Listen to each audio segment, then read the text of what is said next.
Let's go. Welcome, everybody. This is the Franklin County Fiscal Court work session for June 30th, 2021. Welcome everybody here tonight, and we're getting closer and closer to normal. We have everybody in person.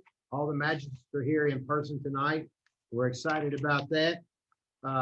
Before we get started, we're going to be led in prayer by Dr. John Absada from the First Christian Church. Dr. Absada, welcome. Thank you so much for being here and lead us in prayer. And the floor is yours, sir. Thank you very much. Before I pray, I want to address you as the chairman of the Resource Office of Social Ministry. And I just want to express my gratitude for your generosity and your confidence in our ministry and the work we're doing to try and help those that are in need at this time. You've been just very generous, and we are very grateful to you. Let's pray together. Gracious, loving God, we give you thanks for this beautiful day. We give you thanks that with each and every day we move down the road towards recovery. We move down the day towards a more normal life. We move down the road of being able to be with one another, to work with one another, to be part of one another. We would ask that you be with this body of individuals, this fiscal court, as they seek to do the work of Franklin County. We give you thanks for their willingness to serve. We would ask that your blessing be upon them, that they might have clear minds, that they might have humble conversation, that they might always seek the common good for each and every one of us who live in this county. That on a daily basis, we move closer to being the North Star for all of the counties in the Commonwealth of Kentucky, for the way that we care for one another, the way that we support one another, the way that we encourage business, the way that we encourage helping one another. Thank you for these men and your women. Bless them with your spirit, with your generosity, through your abundance, and in love and hope. Amen. Amen. And thank you, Dr. Absada, again. Thank you for those gracious words about support for our community and what ROSM does. We're so grateful to ROSM and the board for what you do to help those in our community. Thanks again. God bless. And you. Thank you. But before we get to the next item, I want to bring up passing of a former employee, a great man, a veteran. His name is Bob Barker. He died. He was 94 years old. He worked for 13 years as a building inspector for us, and he was very active in the VFW. And I had the great pleasure a couple of years ago to interview him as a veteran, and he was delightful to talk with. And to Mr. Barker's family, we wish them all our thoughts and prayers. And Mr. Barker, God bless, and to all of those family members as well. Okay, the first item on the agenda is the 2021 Franklin County Board of Health budget presentation. Judy Mattingly, I think you're on. There you are. Hey, Judy, welcome. Thank you. Good to see you. Oh, you all too. Thank you all so much for having me. I'm just going to share my screen there. Can everyone see it? Yeah. Perfect. Thank you all. So it's always good to be here. Even nicer these days to talk about anything other than COVID. And so let me just scroll to the next screen where you will see our tax resolution for the year, where again, like last year, we're just asking to maintain the current rate of 7.25 or 0.0725 per 100. For those of you that have been on the court for quite a while, most of you, all of you, the form might look a little different this year. The state did revise it just to reflect that the Commissioner for Public Health no longer needs to sign this form unless your rate is below the state required at least minimum 1.8 rate. And so obviously we are above that. And so that translates into this next slide here, our FY22 Franklin County Public Health Taxing District budget. And so you can see the grand total revenue that we're estimating there for the Board of Health Taxing District to bring in is just over 2.8 million, with the vast majority of that, 2.1 million, going to appropriations to Franklin County Health Department, which is the purpose of collecting those taxes. And then all the other expenses you see there for the actual Board of Health are related to the audit or the Board of Health responsibility to upkeep both of our buildings. And those of you, again, that have been with us years and years seeing this presented, you know that we've worked very hard to bring up the balance in our Board of Health account for two main reasons. One, we've been working since 2019 to prepare ourselves for the increased employer contribution retirement rate, which you'll see on the next slide in the health department budget. And then also for building renovations that have been postponed for over a year and a half now due to COVID and the building being heavily used for our COVID response. And so those 2.1 million tax appropriations you can see are one of our revenue sources, actually our largest revenue source for the health department. The other revenue sources there for the health department are state receipts, federal receipts, and our service fees for a grand total revenue of just a little bit over 6 million. You can see the very, very vast majority of our expenses there are our salary expenses and our fringe benefit expenses. So that fringe benefit line item does include our retirement rate. Last year in FY21, that was at about 1.8 million. You can see now that it's almost at 2.2 or a little over 2.1. And that does reflect the House Bill 8 level dollar funding changes that occurred this past legislative session. And so our understanding, of course, this is all still new to us, is that those rates will continue to rise over the next 4 years. They gave us 5 years to assume that 100% actuarially, contributed amount that we should be paying back for our liability. And so that is actually good for the health department. And we have, again, been preparing for that. And so you can see we've got a little bit of a surplus with just a tiny bit of it being in federal programs that are restricted to use in that programs, and almost a $40,000 surplus in tax appropriations. And that is reflecting some attrition in the health department. We have a lot of retirements taking place that we're trying to not replace those positions, but we wanted to have a little bit of a cushion in case it is determined that those positions need to be replaced. And so that is our FY22 budget, unless you all have any questions for me.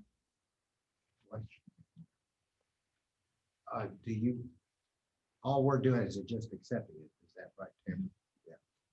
So questions for Judy? Spartan Muller? Thank you, Judge. Thank you, Judy, for presenting tonight. Just curious, we had heard, I guess, the home health service that not going to be providing anymore. Was there any talk about lowering the tax rate this year because of that? Just curious. And no, I wish that was the case. We are still in the midst of the RFP process for our home health agency. However, it is very public knowledge, public record that we are, closing our home health agency effective tomorrow. All of our patients have already been discharged due to financial expenses. It has always been the goal of the Board of Health since the existence of our home health agency to never use local tax dollars to fund that program. And if home health were to continue, there would be a lot more additional tax dollars needed to cover that program. And so our Board of Health, I do believe and support their decision there that, it was in the best interest of our stewardship to the county to no longer provide those services through the health department. And of course, that decision was not one that was made lightly, that, we did consider the 9, if you consider supply only patients, agencies, 9 other agencies that can serve home health needs of this county. Okay, thank you. No, thank you. And thank you for asking. And again, that was a very difficult decision. Squire Tracy? Thanks, sir. Thank you, Judy. Quick question. You mentioned patients, and did you all or did anyone find any other agencies to take them on? And so all of the patients were given, they were notified in May of the closure. And so they've had, over 2 months to transition to another agency. And so all of our patients that were in need of another agency have transitioned to another agency. But many of them were simply discharged. The physician chose to say, they've made enough progress now that they can be discharged from home health care, which is always the goal of home health, for people to get better and released. Okay, Squire Sebastian. Thank you, Judge. Judy, appreciate you being here with us. So my first question is the document that we're seeing this evening, is there a way that you could forward that to us? It's not in our material. The only thing we saw was actually the form. So it would be helpful, at least for us, to kind of see how expenses are tracking across the community, just to give us a flavor of We what kind of just sent it service. to you. Amber just sent it. Fantastic, She great. didn't get it this afternoon. That's perfect. Thank you. Thank you for doing that. Thank you all for being proactive. Second question, I want to kind of follow up maybe to the questions that Squire Muller and Squire Tracy embarked on. So how many certificates of need have been issued or I guess enforced or in place for Franklin County? So there are 8 other agencies that can serve Franklin County, and there's 9 if you count supply only patients. So supply only patients may be patients that need incontinence supplies or catheter supplies that they're able to change themselves. So there is an additional agency that's able to do that, but not able to provide, skilled nursing or, home health aid services or anything of that nature. And, along these lines of discussion, I would just point out that this last legislative session, House Bill 129 was also passed. And I'm sorry, I can stop sharing my screen. I think Andrew already did that for me. Thank you. And so that recognized public health transformation, and that home health is not considered a public health core or foundational service. And so, many health departments have been having to look at this with the increased retirement costs, especially that private agencies don't face in running a home health agency. And so here just recently, Madison County Home Health Agency has also closed. Clark County, Three Rivers District Home Health Agency, which served Gallatin, Pendleton, some other Northern Kentucky counties, and Northern Kentucky that served Shelby, Trimble, Spencer. They closed several years ago as well. So there's very few health departments left in the state that are operating home health agencies now. Okay, I just have a couple, well, I have several more questions about it. I know everybody thinks that's fine. How many of these certificates of need of the 8/1 that is for supply only are held by nonprofits? I don't believe that any of them are currently. Okay. Are any of those multi-county certificates of need? So for example, we might, the provider, well, you know what I'm saying. And I do know exactly what you're saying, that some agencies may be able to serve Franklin, Shelby, Louisville, multiple counties, but honestly, I'm so sorry, Squire, that I do not have that information where, I've not worked in those agencies, and, I know that they can serve Franklin County, and that's about the extent of my knowledge off of the Inspector General's website. Is there any way we could get that information? Because it would be important and critical probably to know if services were being provided through a contractor or a supplier of services that serve maybe 15 counties. And so then, we would want to make sure that we're trying to do our dead level best to ensure that constituents of Franklin County are being served as quickly and critically as they possibly could. I would be happy to look into that for you, and I can check the Inspector General's website, or even try to attempt to call those agencies and see if, whoever's answering the phone that I can get on the phone has that information. So I will do my best to get that. And again, I'm not privy, per our attorney's instructions, to discuss the RFP process, but the Board of Health is considering all of these questions that you're asking and their consideration of proposals to purchase our certificate of need. I would presume a thinking person would do that. Where is the health department getting its home health referrals from? Is it more from physicians? Is it more from the hospital? Is it more from rehab facilities? It could be a combination of all, would be my presumption, but you'll know better than I would. I know it is a combination of all. Most of our referrals have come from Frankfurt Regional Medical Center, seeing that we have a hospital in our county. That's true in most counties with hospitals. However, we do get a lot of referrals from individual physicians here that operate in town as well. Okay. Are there any other sources of referrals outside of the standard medical industry referrals? Would there be another way that people could do that through maybe services that they're getting? I wouldn't even know, maybe through the Senior Citizen Center or other locations like that? Yeah, that's just curiosity. All home health services, in order for someone to be able to bill an insurance company for it, must have a doctor's order with it. And where the doctor is ordering that the patient is homebound and is not able to leave their home for medical services. And so that is the number one requirement for a referral. But the big part here to notice too for patient rights is that patients have the right to choose any home health agency that they like. And so typically on discharge from a hospital, whether it be from Frankfurt Regional Medical or from St. Joe, in Lexington, the hospital, if the patient is in need of home health services, would provide that patient a list of agencies that serve their county. Okay. And then it's up to the patient, to choose which agency they want. Okay, that would be very helpful and I can stop and then you can come All back right, to well, me. I've got Squire Tracy, go ahead. Marty had her hand I'll- up before you, Squire Yeah, Tracy. Well, You'll get me back. it was in connection, Spark Sebastian asked a similar question.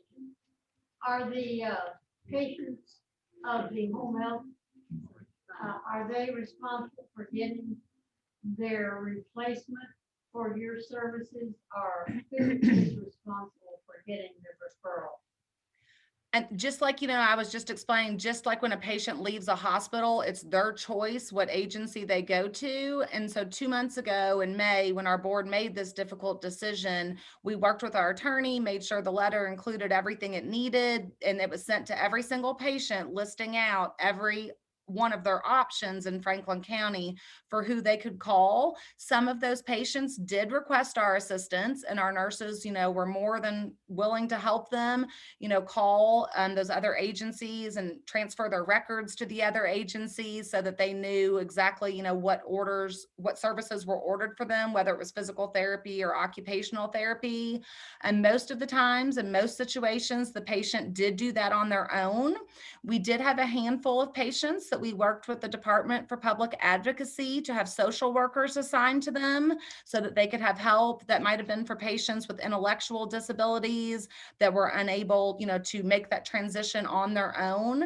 And all of that has been largely successful, with some of those patients even being able to just be transferred to pharmacies that will now provide their medications in pill packs for them, whereas our service used to be going out and just sorting their medication for them.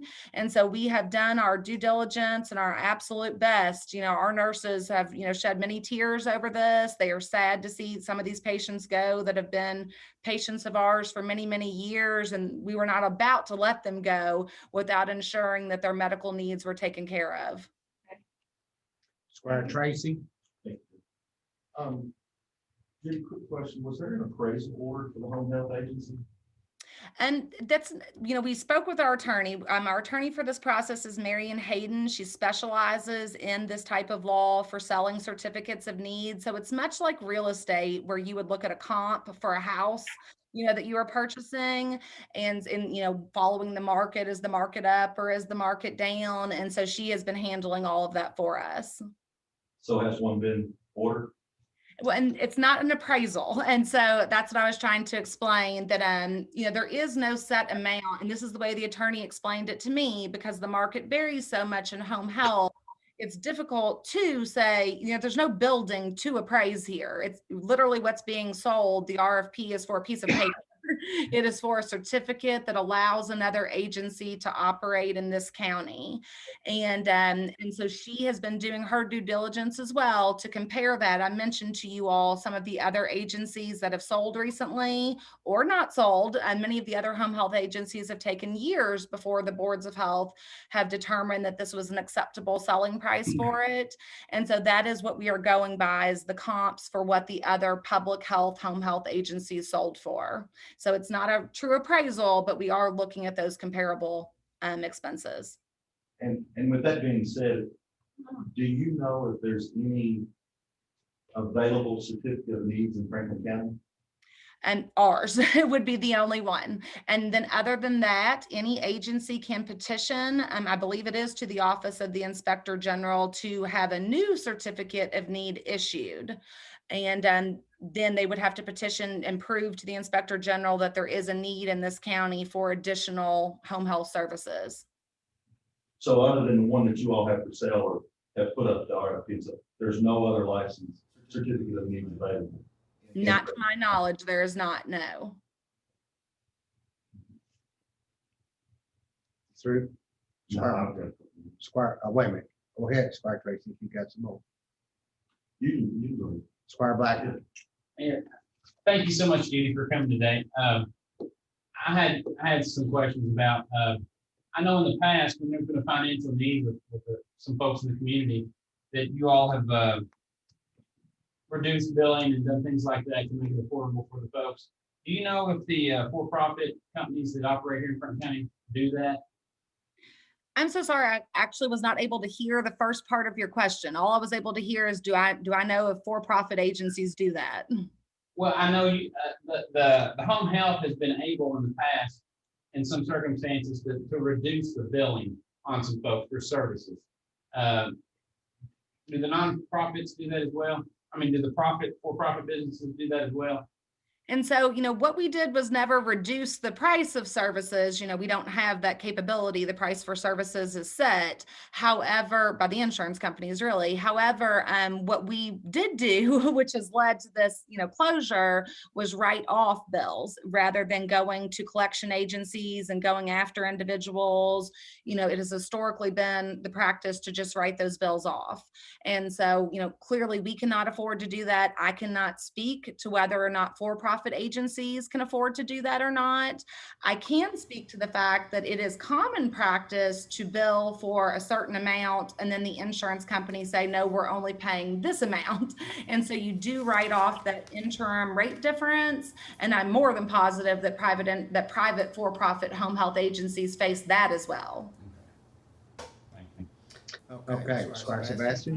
Thank you. And I want to kind of follow up because I had a question similar to what Squire Blackburn asked in that regard.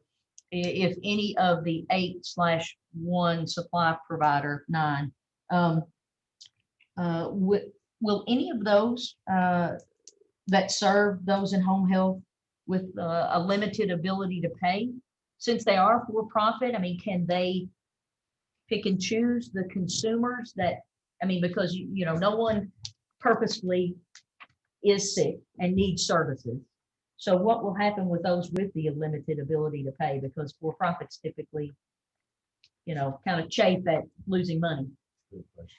And so, that is something that the insurance industry does need to address here. I mean, I do know we faced it as well also, that it became very difficult to accept patients of certain insurance companies because we knew that those insurance companies would not pay for those home health services. Right. I think that's also where patients can work with their physicians, to determine, where else these services might be able to be provided. And oftentimes, we would let home health patients know if they asked us, when it was enrollment time, which insurance company should I pick, knowing that I'm in need of home health services. And so, we were always able to provide that information to our patients in the past. Okay. You talked a little bit about, you touched on core services. So to help familiarize us with what those would be, what are the core functions of public health now? And so our foundational services are certainly those that are those nobody else does. We have foundational and core. Yep. And so The foundational services are going to be those that no one else does, like disease investigation and contact tracing that we've seen with COVID, that also happens with Hep A and other diseases, Ebola even, in our STD testing services and monitoring that goes right along with that disease investigation. Also included there are Title X clinic services that are not offered through other, again, for-profit doctors and physicians' offices, and our environmental services, that our environmental services are inspections that no one else does. We are also foundationally required to assess the health of our community and to mobilize our community partners for a community health improvement plan that we do through our MAP coalition.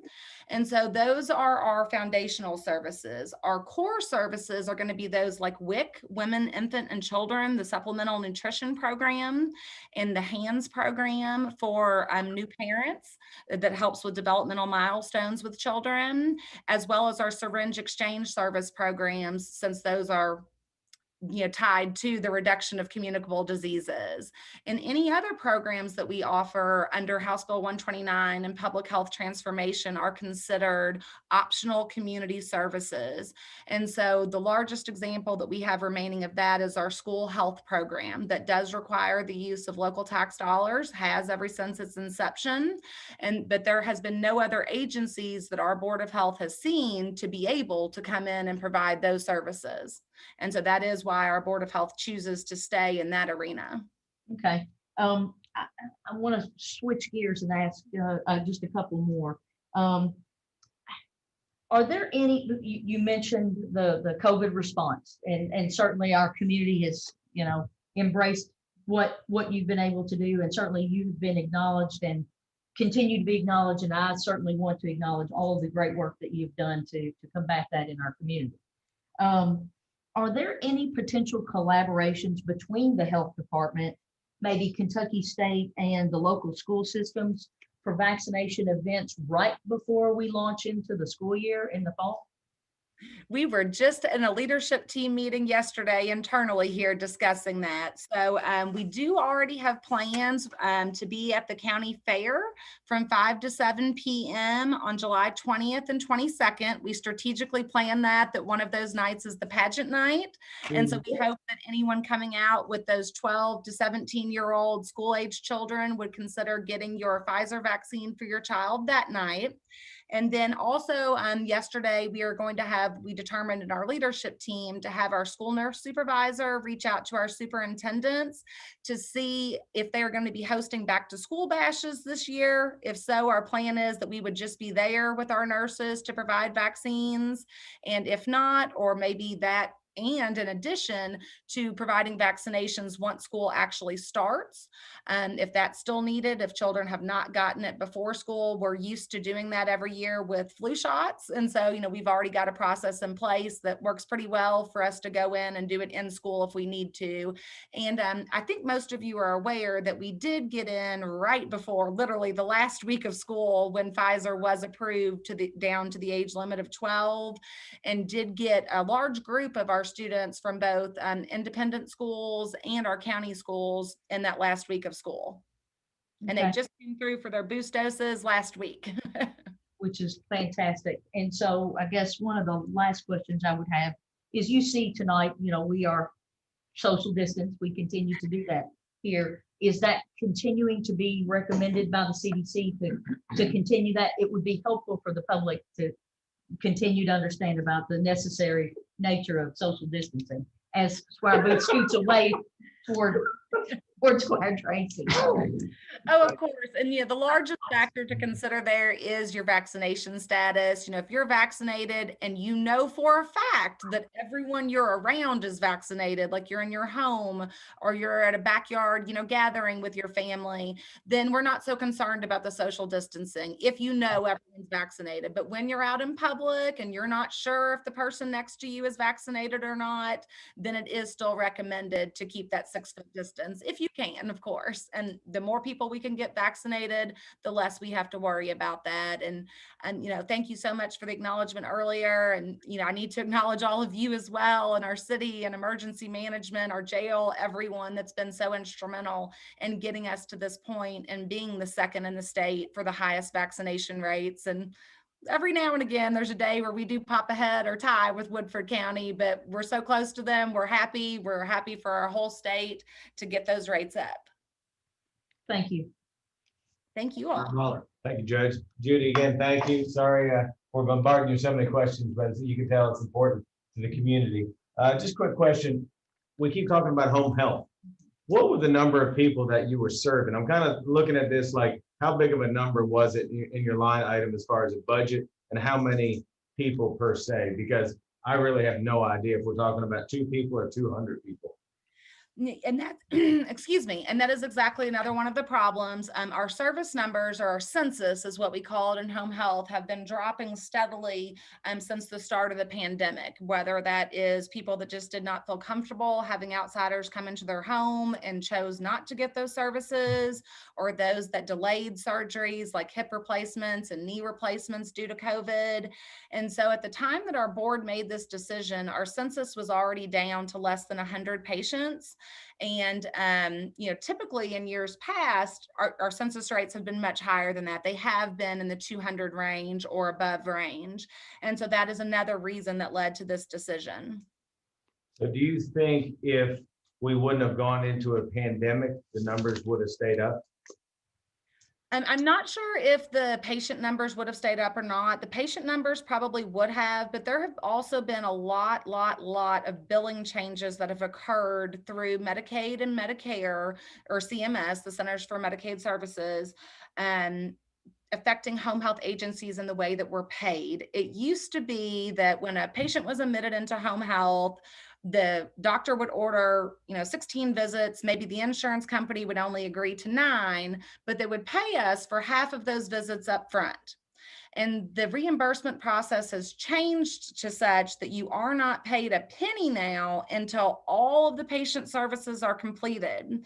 And then they've also changed their auditing processes where they're going back and collecting a lot more money. So they can go back and they can say, well, we did pay you for those 9 services, but now that we've gone through all the paperwork, we see that the physician did not sign the form on page 244, and therefore we want you to send us back $600. And so a lot of it was the changes in the billing structures and the billing system as well that would have required us to have additional staff to be able to manage that billing, I mean. And then again, that goes back to public health transformation, where the state Department for Public Health used to manage a lot of this billing for us. Starting July 1, in 2 days, the state is no longer doing that. And so if we were to have stayed in the home health industry, it would have required many more billers for us to take on those processes and to be able to track down, every single signature that is needed to ensure that you get your full reimbursement rate.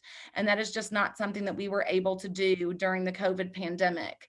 And if we were able to continue doing it, as I said earlier, it would have required, and I mean, this is an estimation since we've not actually closed out the end of this year, but I'm not exaggerating when I say about 400,000 local tax dollars is what it would have required to sustain these services that private agencies do perform and that the state does not recognize as a public health service.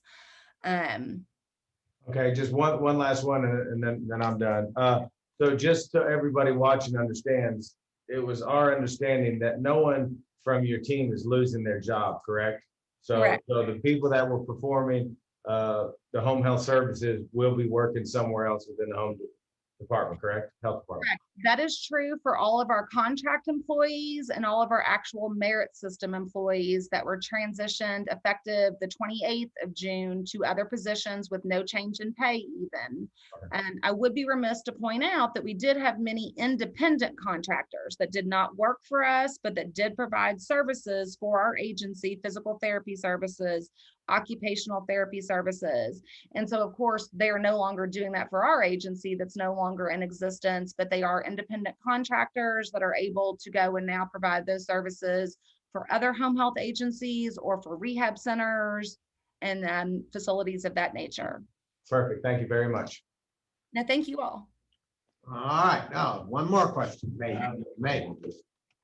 Judy, you made mention of the home health agency being in financial hardship. Yet we found out about it through the local paper and constituents. You come before the court every year for a tax rate approval, but it was never mentioned. Why is that? Well, each year we did mention our unrestricted reserve issue and that we needed to build that up, and we were just now able to do that. And that is, as I see it and as I understand, the function of the Board of Health, that's what they're appointed for, is to actually dig into those line items. What I provide you each year is a summary of our budget, where home health is one program. And there are many, many programs. I've never provided the exact specific budget for environmental on-site septic services. That's a separate budget. Environmental food program is a separate budget. WIC is a separate budget. And so, of course, I am happy to provide any of that additional information at any time that it is requested. And it is obviously, public records and public domain. Well, what's the average age of Franklin County, The average age of what? of the people that live in Franklin County? I always hear it's like a retirement, 49. so the average age is 49. I read that on something I was given several years ago. It may have changed. That's because, Judy, I'm sorry for being put on the spot. I You're fine. just don't expect her to know everything. I mean, like I said, home health agency usually deal with older. I mean, we think of Franklin County as as an older community. That's what we always hear. So I'm just asking questions that I've been asked. I'm not trying to put you on the spot or Oh, no, I anything like completely that. understand. I'm Googling it right now. I can cite the population of Frankfurt right off the top of my head, but I'm sorry that I did not know that exactly. So persons 65, so 16.1% of our population is 65 years or older. So that would go right towards the home health department. Just another question. How many of what I would call pass-through employees, how many pass-through employees do we have at the health department? I am pulling the org chart off of my bulletin board right now so I can count that for you. So for those that aren't aware, pass-through employees are employees that that work for us. So we issue their paychecks to them, but they do not perform services for us. They perform services for the State Department for Public Health. And so we currently have 2 in the Division of Maternal and Child Health, and we are bringing in 2 more in FY22. And that does assist our budget greatly, where we collect a 15% administrative fee for being able to process all of that employees' benefits and process their payroll. So it will be 4 in FY22. Do they work out of the Frankfurt office? Do they report to the Frankfurt office? None of them are housed in our office. They are all housed at the Department for Public Health, or I believe several of them might even telecommute now with COVID. Last question. Do you know if the home health agency would have qualified for CARES funding and or ARPA funding? We And did. was it asked, or did anybody ask? I have not been asked that yet. We did receive one CARES provider relief funding payment over the past. There were 3 rounds of it. We applied for all 3 rounds. We were only eligible for the first round. For those of you that don't know, you had to submit all of your patient claim information broken down by payer source, whether it was a private insurance company claim or Medicare or Medicaid or self-pay. And so based on that, we received one that we are able to use in any of our clinical service programs. And so most likely that funding will go towards the deficit for home health in FY21 this current fiscal year. Thank you. All right, Judy, thank you so much. Only 40 odd minutes of questioning, and you've endured it well. Thank you so much, and you do such a good job. Thank you for how you represent our community. We appreciate it. Thank you. Thank All you. right. I appreciate your help, and thank you so much. Have a good night. Amen. Thank you.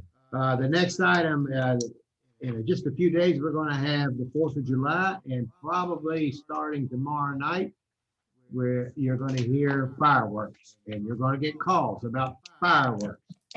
Andrew, do you have your fireworks safety video ready? Let's watch that and have discussions about fireworks, if you would. Thank you.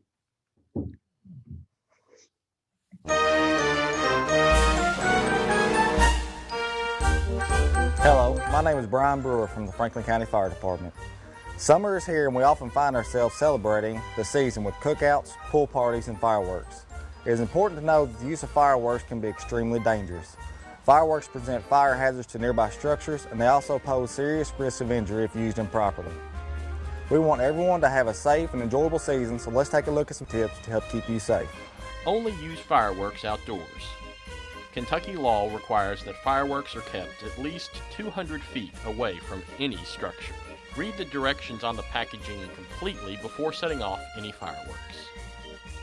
Keep a hose or bucket of water in close proximity. Alcohol and fireworks don't mix. Save the drinks for after the fireworks show, or have a designated detonator. Keep spectators at a safe distance.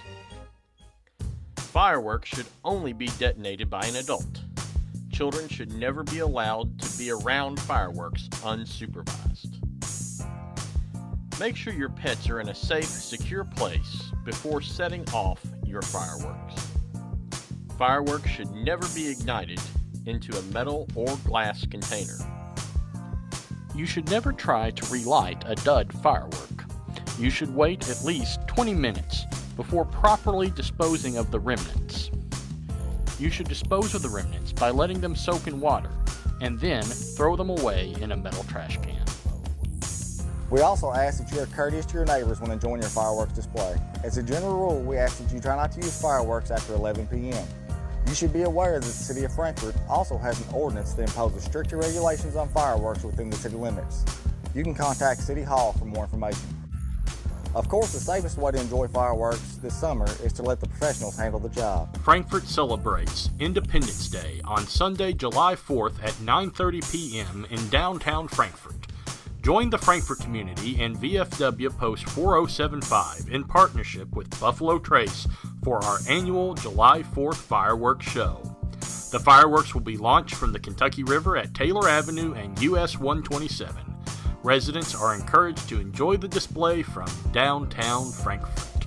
Thank you for watching and have a safe and fun summer.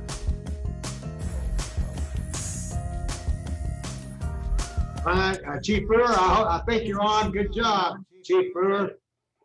And thank you, Andrew, for that video as well. So Squire Muller, is there a couple things you need to be careful of? Oh, trust me, I have a long history, Judge. I know We're not gonna go there. Chief Brewer, thank you for that public service announcement. And Andrew, great job with it. You have a comment, Chief Brewer?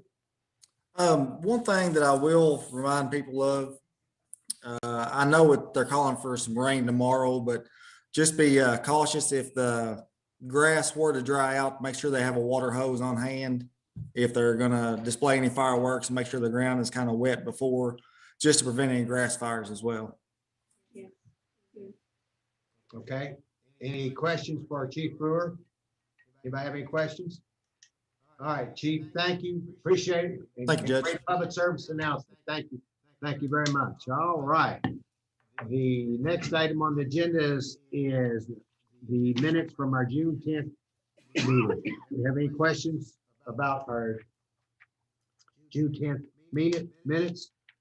All right, the next item on the agenda is authorization to accept the resolution of the Franklin County Board of Health establishing the public health tax rate in the year 2021 for the Franklin County Health Taxing District, and that is the same as it was last year. It's 7.25 or 0.72.5. Any questions on that? All right, the next item is authorization to approve the order of allowance to the Board of Assessment Appeals. Is County Clerk on here? Jeff on here? That's that there's 3 members of that, and they each, I think, would receive $100 in those checks that's in the bills. That's just, Judge, that's just once a year, I think, or if Yes. there's any discrepancies, is that correct? Yes, yes, once a year, including. If anybody. Yes, thank you. The next item is the second reading approval of an ordinance amending the operation of County Fiscal Court, Chapter 30, Purchases and Contracts of the Franklin County Code of Ordinances by adding sections for sole source procurement, federal fund procurement, and effective federal grant purchase disclaimer. The last time we had this on, the first reading, there's some questions for Ann on that. We have Ann and Rick on if there are questions about this. Anyone have any questions on that? Ann, are you on? And Rick? Hey, folks. Okay. Hey, good afternoon. Hey, how about Ann? Is she Ann Northcutt on? Yes, I am. Okay. Does anybody have any questions for Ann Northcutt or Rick Sparks concerning this federal guidelines that we were asked to implement? Squire Sebastian? Yeah. Thank you, Judge. Just wanted to check with you, Madam Grants Administrator, in regard to how this information came to us in regard to federal grants.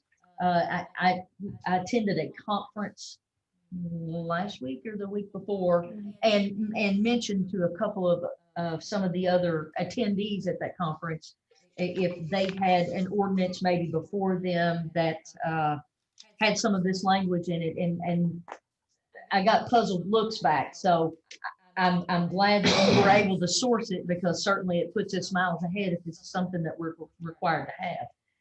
But you know, they were like, "Wow, where did you stumble on this?" And I was like, "Well, I don't have that answer." So maybe, and you do, I think probably because that was the question I asked Counselor Sparks last time, and he said that it would be better suited to just to ask you. So maybe you could just help with that.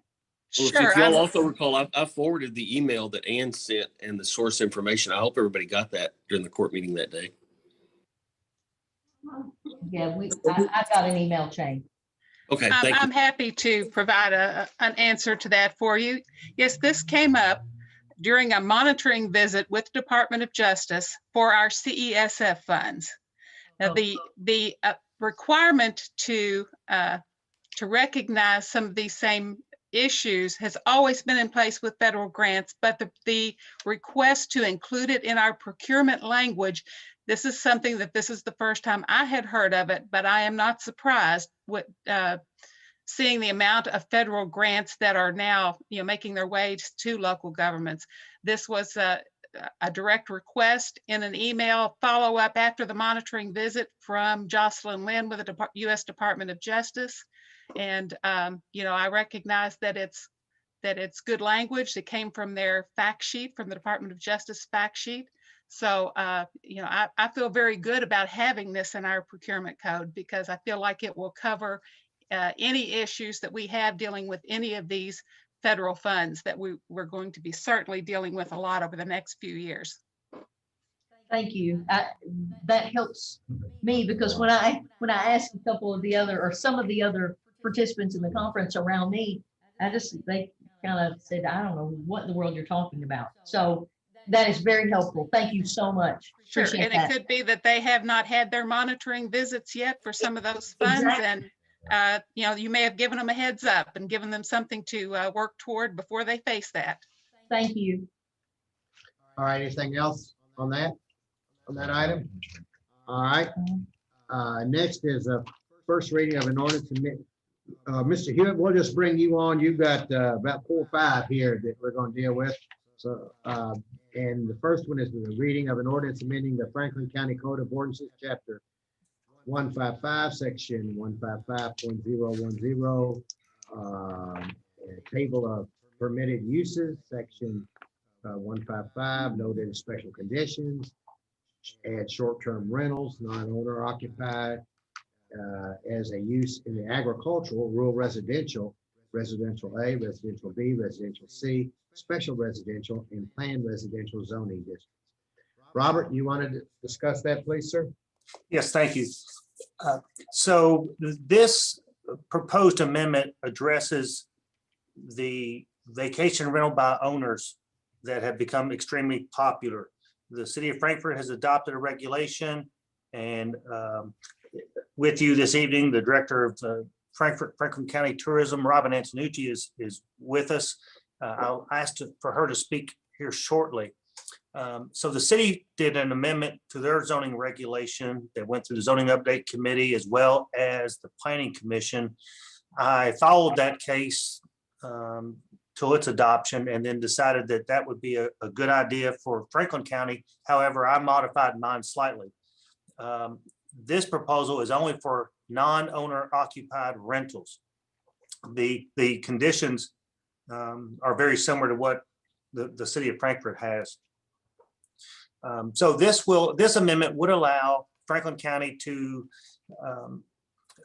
obtain the transient room tax from these rentals because there would be a registration process. So therefore, much like a hotel, we would be able to capture those funds, and Robin's office assists with that. One thing that I would like to note is that throughout both the zoning update committee as well as the planning commission, I'd always presented this as a conditional use. That's why you see a long list of conditions is item number 26. However, what's not clear is that it does not have a C in the table of permitted uses. And what I'd like to do is request that the fiscal court allow an amendment to this if the county attorney is agreeable. If I could amend slightly, if you'll take a look at the screen, all I'm proposing is that a C be added in front of the number 28.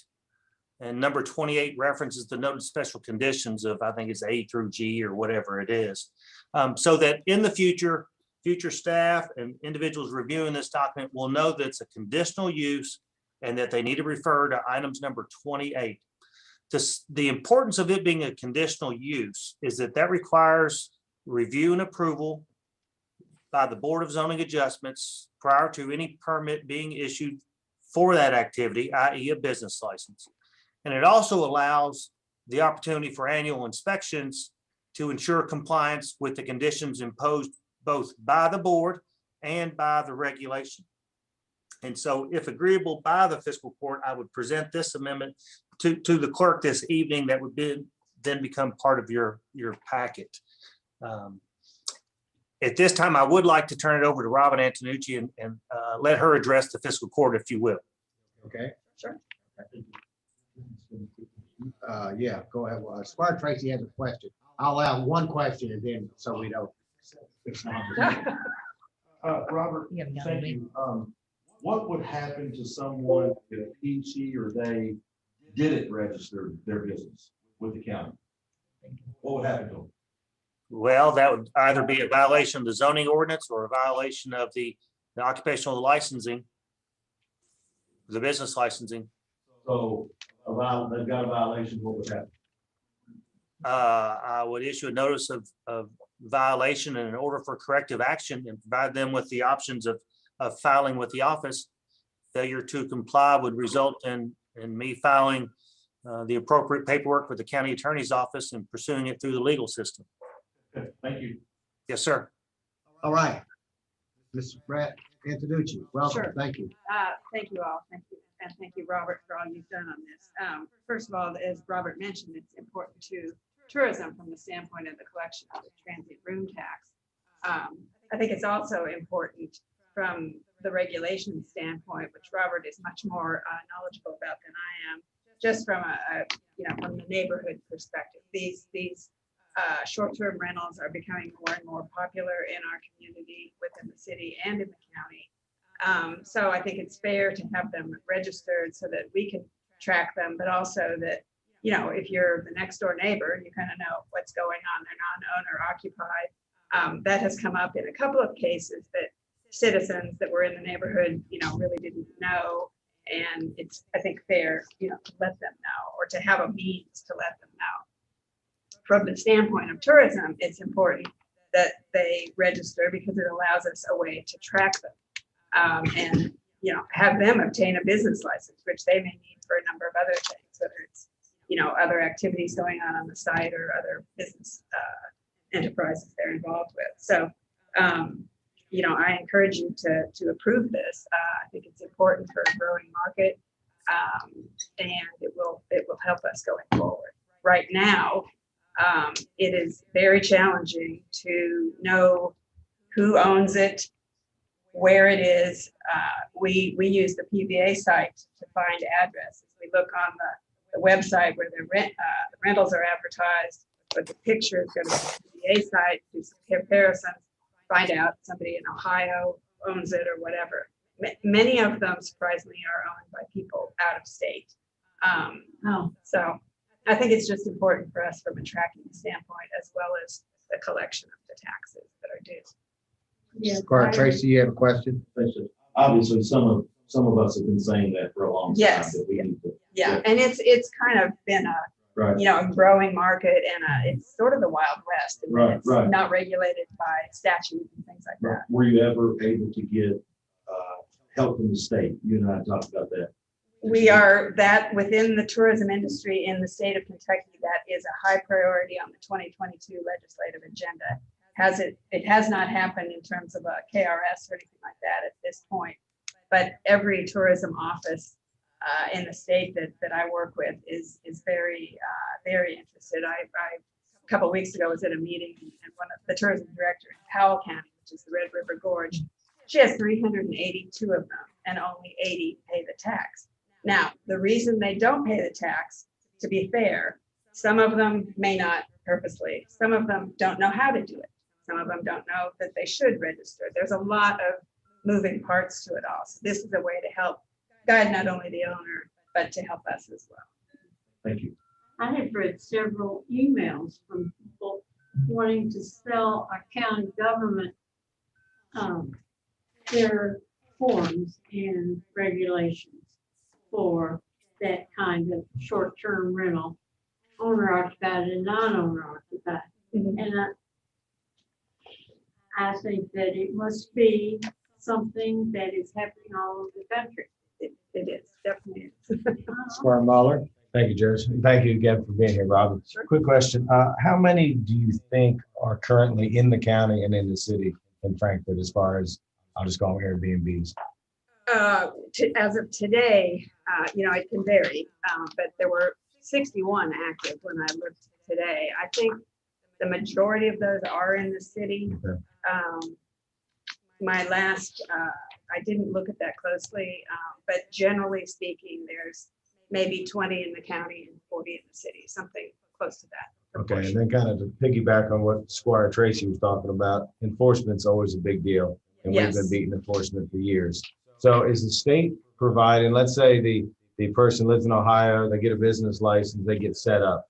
Is the state or tourism going to monitor it all as far as, because you can tell if they're booked, you know what I mean, unless they take them offline. Right. Is there any idea of how that could, or if it will be done? Well, that's what we're hoping to work through the legislative process with in the state government, because the state definitely wants to make sure they're paying sales tax and the 1% transit tax.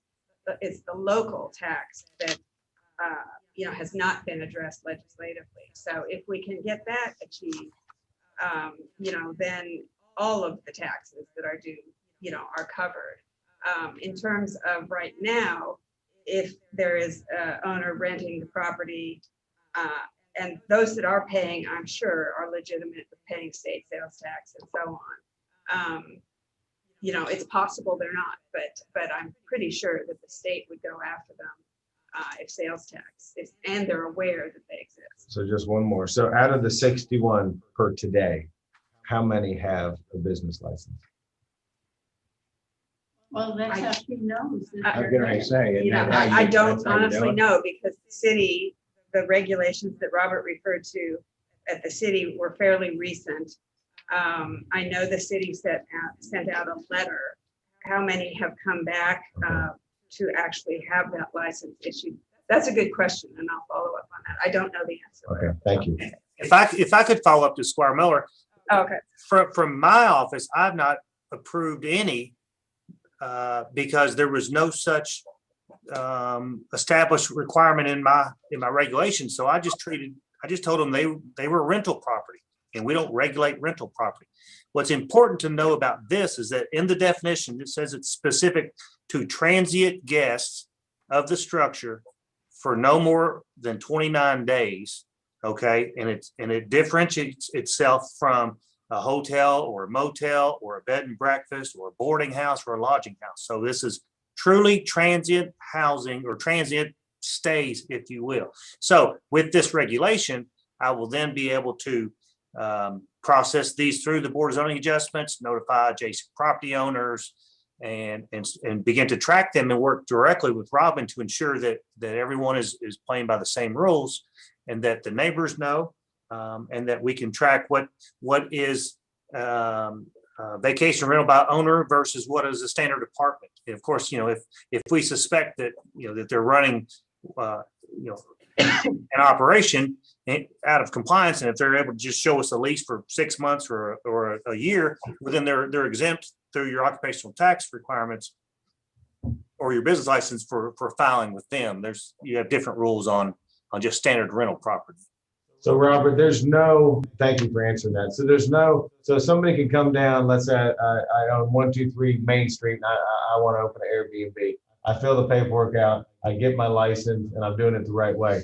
But there's no way for the neighbors on either side or across the street to maybe argue that or anything, right? It's a done deal. No, sir. No, sir. In the county, it would be a conditional use, which would require that you appear before the Board of Zoning Adjustments and show that you can comply with the conditions that are outlined in the regulation. Plus, I notify all the adjacent property owners by first-class mail of the request, and then publish it in the newspaper as well, and it's a public meeting. Okay, I got it. Is that different from the city? Is that different from the city's ordinance? It does. The city only has the condition for the residential property. I think it's a limited or a low density multifamily residential, but it's a permitted use in the commercial districts. I took a different approach. I didn't want it in the commercial districts. I wanted it in the residential districts and in the agricultural district. Because if it's in a commercial district, it ought to be a hotel.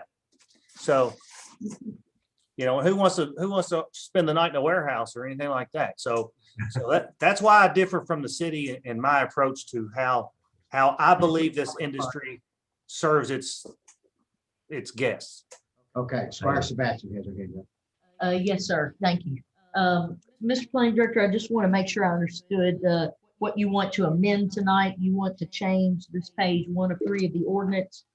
In the last line where it talks about short-term rental, non-owner occupied, every location under ag, rural residential, et cetera, for those 2, 4, 6 classifications, you want to change that from 28 to C28.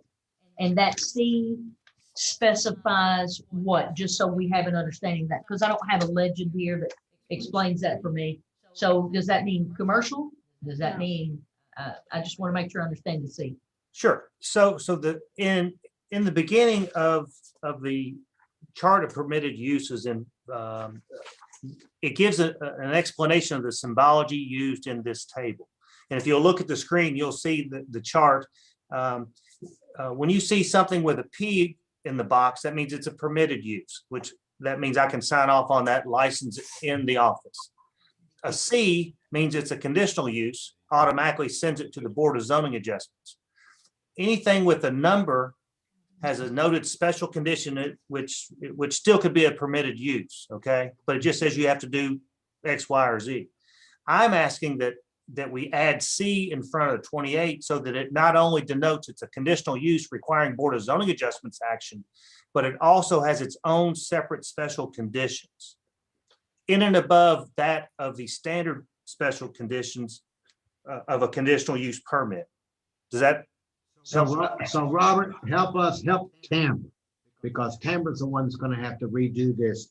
I'm good. That's right there. You got it? All right. Like, what? I got to see. You got to see. All right. But All right, we're good then. Never mind. so the 28, Mr. Planning Director, that gives it the special conditions. Is that what you're saying? Is that what you're referring to? That is correct. That's the way C is conditional, 28 adds additional special conditions. Yes, ma'am. Thank you. Thank you. I just want to be sure I understood that. And I would appreciate if you all would accept this amendment, and I apologize for the short notice on it. It's first reading, yeah. Okay, Robert, you got another one. First reading of an ordinance amending the Franklin County Code of Ordinances to include the land use of reception assembly halls as a conditional use in the ag and rural residential zoning districts and permitted use in highway commercial. All right, so this was a request for a text amendment brought to me from Mr. Charlie Jones, who was representing a client. Historically, when this type of activity was presented to me, I always made an interpretation that activity most closely resembled the existing land use identified as dance halls, studios, and schools, land use code number 651. I had done that for many, many, many years. Once barn weddings became popular and outside rural events and things of that nature, barn dances, barn weddings, barn receptions, other counties and communities began to specifically identify that type of use. So upon request by Mr. Jones on behalf of his client, I was asked to take a look into doing a text amendment. I reached out to other counties and communities. Some regulate them as permitted uses, some regulate them as conditional uses, some don't regulate them at all. And so I decided that I would like to regulate them so that, because they can generate traffic, they can generate noise, they can, be short-term disruptions to what otherwise might be a quiet area. Okay. So what I'm proposing is that we add reception/assembly halls in the agricultural zoning and rural residential zoning districts as a conditional use, meaning that it has to go to the Board of Zoning Adjustments and all adjacent property owners are notified and a public meeting is held. And as a permitted use in the highway commercial zoning district, which means I could sign off on a business license in the office administratively. So this did go to both the Board of Zoning Adjustments for a vetting, and then this was recommended to the Franklin County Planning Commission. The Planning Commission had an evidentiary hearing, considered the item, and has recommended approval to the fiscal court by unanimous vote of 10-0. Mr. Jones is on the meeting this evening, and I'm sure you can hear from him, or if you have any questions of it. I'll bring him on in just a second, but so the 4th of July, Lambert Moore is going to have a party at his barn next to his house. He would not have to have this to go before the Board of Zoning Adjustments to have this party. This is for a structure that would be a dance hall or a reception facility. Is that so? Let's distinguish between Lambert having a party on the 4th of July and these other facilities, right? Correct. This is purely a business venture. Okay. All right. So Lambert wants to clarify, he's Yeah, not having a party. Everybody's Everybody's invited. Well, I wanted to clarify to something war. that Robert said. He said that these barn dances are something new, but back in Houston in Marty's day, barn dances was the thing. I even went to one myself, a square dance out on Sullivan Lane, and got slung around that barn. Wherever you are, there is that square dancing. All right, let's boogaloo on down Broadway and see if you don't mind, Squire Sebastian. Let's let Charlie Jones speak, and then maybe he can answer your question. Then we'll answer your question. Charlie Jones, welcome. I think you're on. I saw your name. Do you want to elaborate? And if you ever witnessed Lambert Moore boogalooing, just don't tell us about it. Yes, Judge. I really don't have anything additional to add to Robert's presentation. My client did have me reach out to him, and we worked with him for several months to get this ordinance on the books, and hope that you all will approve it. But I'll answer any questions you might have. Okay, well, Squire Sebastian had her hand up, and I don't know whether this would be for you, Charlie, or you, Robert. So thank you, Judge. This will be for the planning director.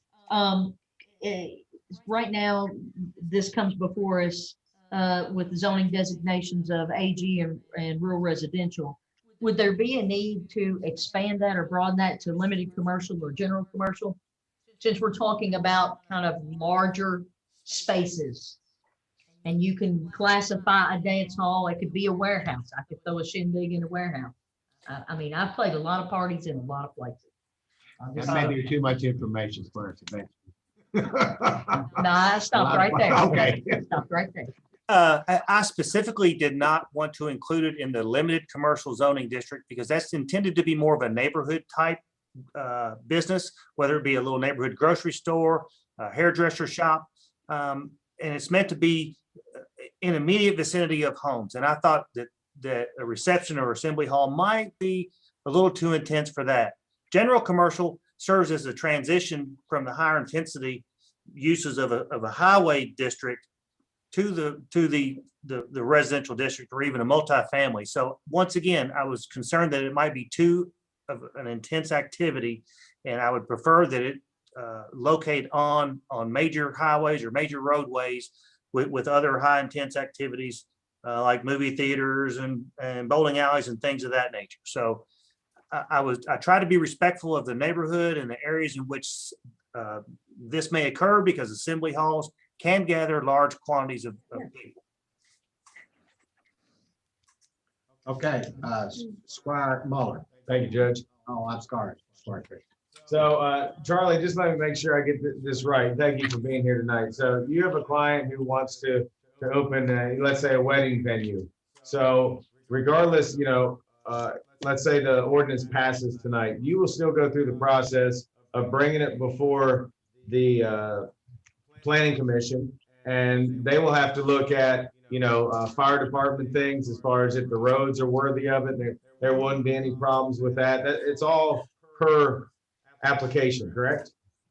Yes, we'd have to go back before, I believe BZA and to get approval for that specific location. So the conditional use permit would be available to that particular client or that particular venture. And that allows the board to look at, like you're saying, the traffic, lighting, noise, how close the adjacent houses are, all the factors that come in, and would allow them to put maybe some additional conditions on it that might be applicable just to that one site that the next application might not be applicable to. But so it's not an automatic. We do have to go back before them. Robert will write up his staff report, make his recommendations. All right, perfect. Thank you again. Squire Tracy. Robert, quick question. This goes through, everything's fine. Property X is approved to do this. The first, second, third party is just, wedding party is just as nice as it can be. And then all of a sudden you got 8 or 10 in a row. Traffic is crazy. Noise is crazy. What happens other than calling the sheriff and that group shows up? What happens? Do they have a chance to get the revoked? As a conditional use, the board or me as the administrator does have the authority to revoke the conditional use permit, or it's revocable. It's revocable if conditions are not satisfied during the operation. Otherwise, what you would describe, as you said, would be a matter before the sheriff for public disturbance or traffic violations. Okay. Well, and the reason I ask is we all know, things happen and not everybody's happy. But again, first one, second one goes over great. And then all of a sudden they rent and there's parties out of control. And again, just trying to see where we're at. Yes, and the other advantage to this going through as a conditional use is it allows us to know exactly the location that this activity will occur, as opposed to these pop-up venues, if you will, that have occurred, I believe, in the city at different locations. So, okay, Squire Moore. Robert, this wouldn't have any effect on the Carter House or the Hancock Pavilion unless it was privately owned, correct? Correct. Or would it be grandfathered in since it's already been used for that? Well, you do, you have that element as well, yes. Yeah. But if it's government owned, then it's exempt. Yeah. Squire Blackburn. So, Mr. Hewitt, so it's going to be a conditional use, and say the ag, rural residential, and some of those designations. But you said earlier, and some of the locations may be highway, commercial. That's something you can just sign off in your office and we can go before the planning commission. Correct. The permitted use would be an administrative activity, administrative review and sign off if it is in compliance. Okay. But of course, we still are able to track them, locate where they are located, and then they would pay their taxes. That way we know when they've ceased operations. Thank And you. of course, signage and all those other permits and things come into play as well. Squire Booth? Squire Tracy, if I could respond to your question briefly about the issue of misuse, et cetera, if it were approved.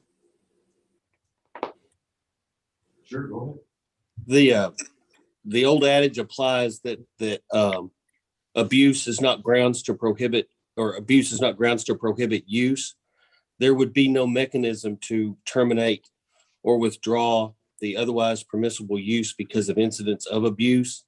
And those would only be able to be handled on a discrete incidental basis for those who have acted outside of the law, et cetera, that caused problems. But there's no provision to revoke the conditional use because of a bad actor, or a bad day, or a bar fight, or a brawl, et cetera. That's not part of this at all. Okay, so that quiet little neighborhood could have just turned around. Or it could stay a quiet little neighborhood. I mean, as the case would be. Yeah. Okay, thank you. Squire Booth, sorry. That's okay. I wanted to know if this use requires a business license. Yes, ma'am, it does. Thank you, Robert. That's correct. Did somebody else have Squire Sebastian? Well, I just want a clarification now because I understood our planning director to say in response to Squire Tracy's question that he could revoke the conditional use, but did our counselor say that, no, that's not the case? I just want to make sure I understand. As Squire Tracy asked the question regarding incidents of abuse or things that go bad, that is not grounds to terminate the conditional use. Okay. If the facility continues to be used for that purposes, and notwithstanding nuisance, et cetera, you wouldn't shut them down because, well, I mean, I'll give you an example. You wouldn't shut Kroger down because there's a bar fight or a fight outside Kroger's. You don't shut down bars because there's a fight outside. You don't, you can't, those incidental, what I call incidental incidences would not be grounds to terminate the conditional use. If the use is for a facility that's approved, that's the permitted use. There's no contrary one to say if it exceeded the use, et cetera. That's not the question that Squire Tracy asked. If it becomes a place where people start living there, that's not the conditional use. Yeah, my question is in regards to Rowdiness. neighbors and traffic and nuisance, disorderly. Yes, correct. That's where I was corrected on. So Yeah, that's not a grounds. That's not grounds to go back on the conditional use. No, sir. So Rick, let me give you another hypothetical. So as part of the conditional use, Robert has looked at the grounds and there's parking for 25 spaces. And there should be no parking on the main highway. So what happens if there are 50 cars parked and 20 of them are out on the main highway and traffic has become a nightmare? The sheriff has to be called because of traffic situation at this party that they're violating what was part of the conditional use. No, they're still doing the conditional use. That is the dance hall of the facility. You just cite the people parking on the side of the road or the ones blocking the road. Yeah, you don't want that. Okay, so even if that is part of the conditional use, that there's a limit to the number of cars and they continue to park and the sheriff gets called out, if they're parking out on the road, you can't park on the road. You changed the fact scenario. You used the word continuing. All right. You can't change the facts in the middle of the story. Right. The issue that you said was parking on the road. It's not going to be grounds to do it if there's an incident of parking on the road. That's why I was very careful about my statement. If it's an incidental matter, if it's a continuing matter, that's abuse. The rule is you don't stop, you don't forbid use because of abuse. You just cite people on the side of the road. Okay. All right. So Judge, the Board of Zoning Adjustments could say, okay, your hours of operation are limited till midnight on Saturday night. They could say that. Okay. So if they went till 2 a.m., then that would be a violation of that condition imposed by the board. and subject to enforcement. And what define enforcement? I would report that back to the Board of Zoning Adjustments and ask if they would like to have the permit revoked. There you go. I think that's where everyone is going.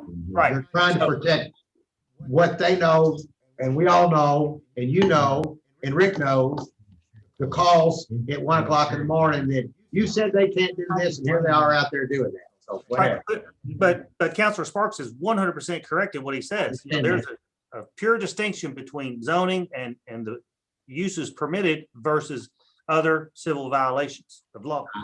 I understand that. Okay. Okay. All right.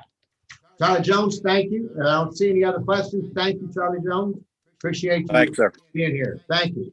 And Charlie got more and more. Yes. Oh, you got one more for him? Okay, that's right. Okay. Let's do the next item is the release and reversion of cutaway trays. Yes, so Mr. Jones, on behalf of his client, have requested that the county release an unimproved right-of-way known as Cutaway Trace within the Heritage subdivision. It was originally platted as a cul-de-sac right-of-way with 5 lots surrounding it.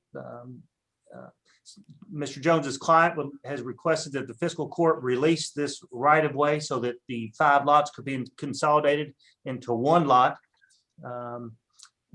Proper notice was given per KRS Chapter 178, and a public hearing was held on June the 30th at 10 a.m. in the fiscal court conference room.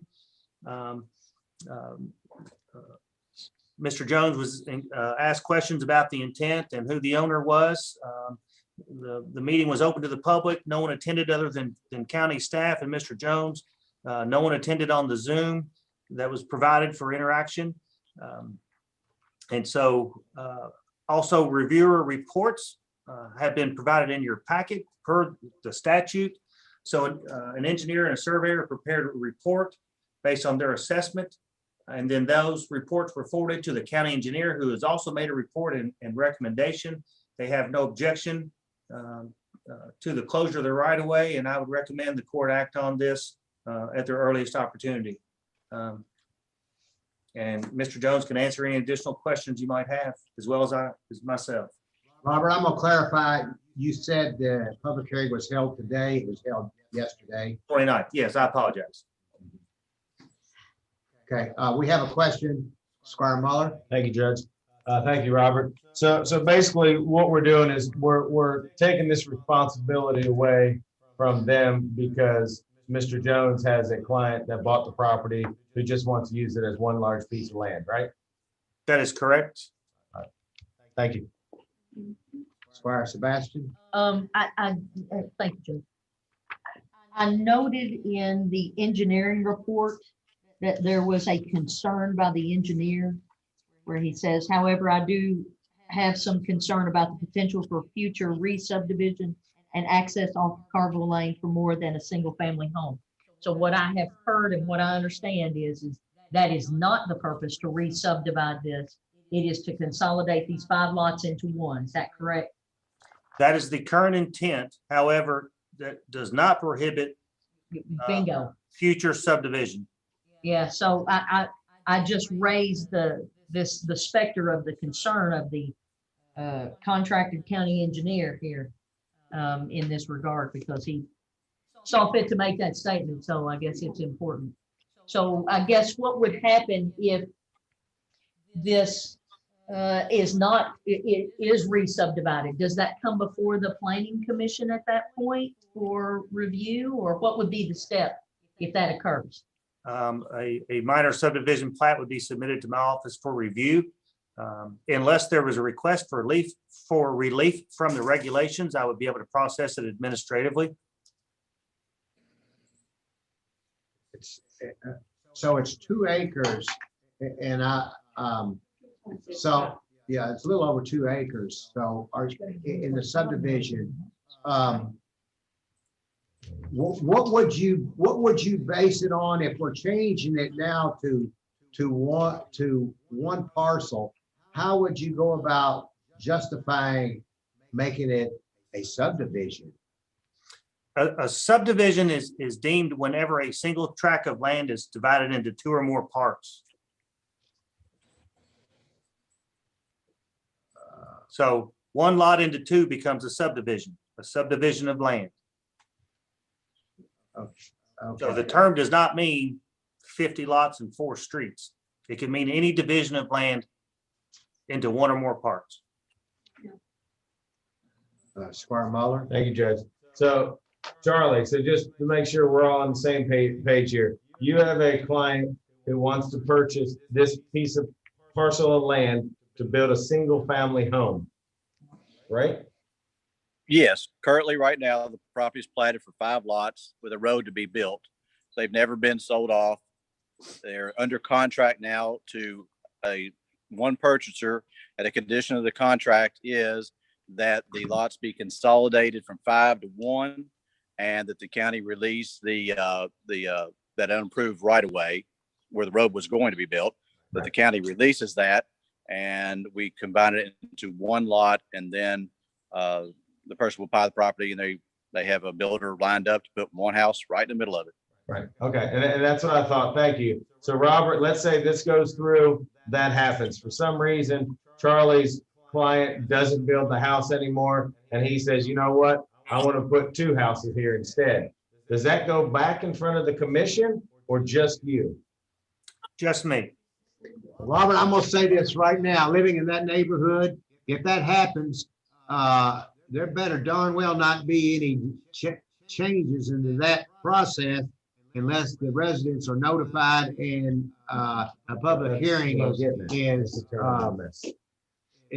made public to them, because all of them, including myself, have told them the reason for this is to consolidate. It makes so much sense to go from 5 lots to 1, and to do it that way, then to turn around and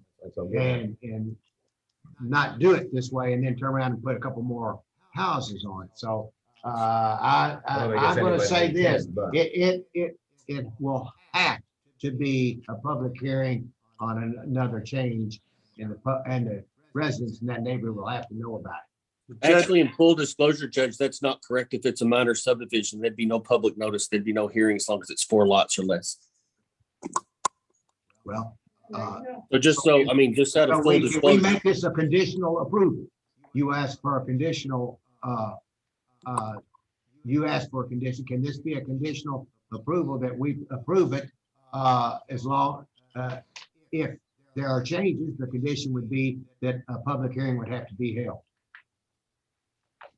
Is that a question for Mr. Sparks, I guess? I guess that's for you or Mr. Sparks. I don't know. But this is the I'm not aware of anything. This is actually, I didn't understand it to be this way, so I'm concerned because I know whose house they're gonna burn down. And I'm not my. Well, Judge, that's not a land use problem. That's put my neck out on the line. And, that's a law enforcement problem, not a land use problem. But, I'm not aware of any ability to do this. In fact, this was sort of an abundance of caution. There was an argument that could have been made or was made that court approval wasn't necessary. The reason I thought this needed to go back to court for a resolution was because this was a dedicated plat issue. And although it had never been done, but it was dedicated on the plat just to ensure that everything was done correctly, I'd asked for the public hearing on the matter and to bring it back to court for a resolution to release those dedicated infrastructures. But I'm not aware of any provision to conditionally do so, or ability to do so for that matter. I defer to Robert. He's a lot smarter than I am. Well, I doubt that, but I've never heard of a conditional release of right of way. Either it's released or it's not. And like Councilor Sparks says, the regulations provide for minor plats to be an administrative process, and and without a public hearing for 4 or less lots. And I don't know what else to say. Squire Tracy. Thank you, Judge. Charlie, just to circle back, just to be clear, 5 to 1, your client intends on purchasing and building on 1, correct? Yes, I represent the buyer and the seller of the property, and there's no other motive than to consolidate and build one house. Like I said, they got the builder lined up. The house is going right in the middle. It's a very, very, very well-known person in this community. I should have asked beforehand if I could have disclosed who it was, the buyer. I should have, but if you know who the buyer was, there'd be no discussion here. He's as reputable and honest as there is in the county. So there is no ulterior motive here at all whatsoever. It's going to be a house. That's it. If he wants to sell a little piece of it, just let us know. We'll make sure to tell him Judge Wells wanted to. Yeah, I'm sure you will. Squire Sebastian, you were up before Squire Moore. That's okay. Mr. Jones answered the question. Squire Moore. Thank you. Well, it's obviously not me that's purchasing it. Will the entrance be from Hardware Lane or Twin Pines? Twin Pines. Well, there is an entrance on Hardware Lane. Yeah, it talks about an entrance that's already there. There's not an entrance off of Cardinal Lane, correct? Sure, Robert said. Yes, there is. There is one. There's You are gravel gonna have it access. on- You're what? There's a gravel access off of Cardwell Lane. For what reason, I have no clue. But is the lot gonna be able to use that? Yeah. Is that, Doesn't really matter. I just thought of is this gonna be part of the lot to use that as an ingress egress off Cardinal Lane? But if that entrance was approved by the transportation cabinet, then they have the ability to access the lot from Cardwell Lane. Be silly to give it up. But Twin Pines is gonna be is where the house is going to enter the subdivision, right? I've not seen a site layout yet, so perhaps Mr. Jones could advise. The site layout that I've seen does have the driveway from Twin Pines and the main drive there. It's not shown accessing Hartwell Lane, although I do know there's a gravel drive up there off that lot. But the plans that I've seen come off Twin Pines. Squire Muller. Thank you, Judge. Charlie, sorry you got drug into this because I think we're looking at this from a lot bigger deal. I do know, I think your client here, I know what his and her intention are, but I think we were just looking at this, what if? So sorry we drug you through it. Thank you. Oh, no. I mean, they're certainly appropriate considerations. I have been on the Board of Zoning Adjustments, and I know there are a lot of abandoned right-of-ways that are still there and cannot be built on because the right-of-way is there. And it has to come to the fiscal court to release that. It's a law, right? I think it is. So we just need to release it and let happen what happens. And I'm sorry, it's your subdivision, Judge. Marty, are you on 6 feet there? Booth, I think that best practices on those right of ways that are platted and dedicated in favor of the county or other governmental body or other entity, best practice would be exactly what we've done here. I know Mr. Jones agrees to clean up any issues in the long run. So if there are other ones that you've identified or anybody's aware of that have been factually abandoned, this is the proper process to do it. Again, to quote a colleague, Squire, thinking in the big picture and to play the what ifs. And this is how to do it to prevent a lot of the what ifs. You can't predict all of them, but this is the way to do it right. Okay. Any other questions? Next item. As change order number 2 related to guaranteed energy savings. I thought there weren't going to be any change orders on this. We've already had one, But and this is another one. It's Yeah, been- so this change order is a request from the jailer and his maintenance director to add additional water isolation valves within the jail facility. Your packet does describe the number of valves that were originally proposed, and I'm go into that section. I believe it was a total of, I believe, 14. They'd like to add additional valves to provide a greater flexibility for addressing water breaks and the like, and for service and maintenance. And so they would like, well, they'd like to add an additional 14 for a total price of $9,860. Once again, this is a request of the jailer. This was presented to the Energy Committee for consideration. The jailer is in full support of this. I don't see him on the call. He's on the call right here. I'm sure he can address any questions you have. All the proper paperwork's been submitted. I do have the original signed by ESG that I can provide to the clerk. Total price for this would be $9,860. It's been determined it'd be appropriate to draw these funds from the owner contingency. So there is no increase in cost to the contract nor an increase in time. Okay. I did the math. It's not an additional cost to the contract? Is that what you said? No increase in the contract price because we'll be using owner contingency, and no increase in contract time. All right. Squire Sebastian. Yes, I just had a question. Thank you, Judge.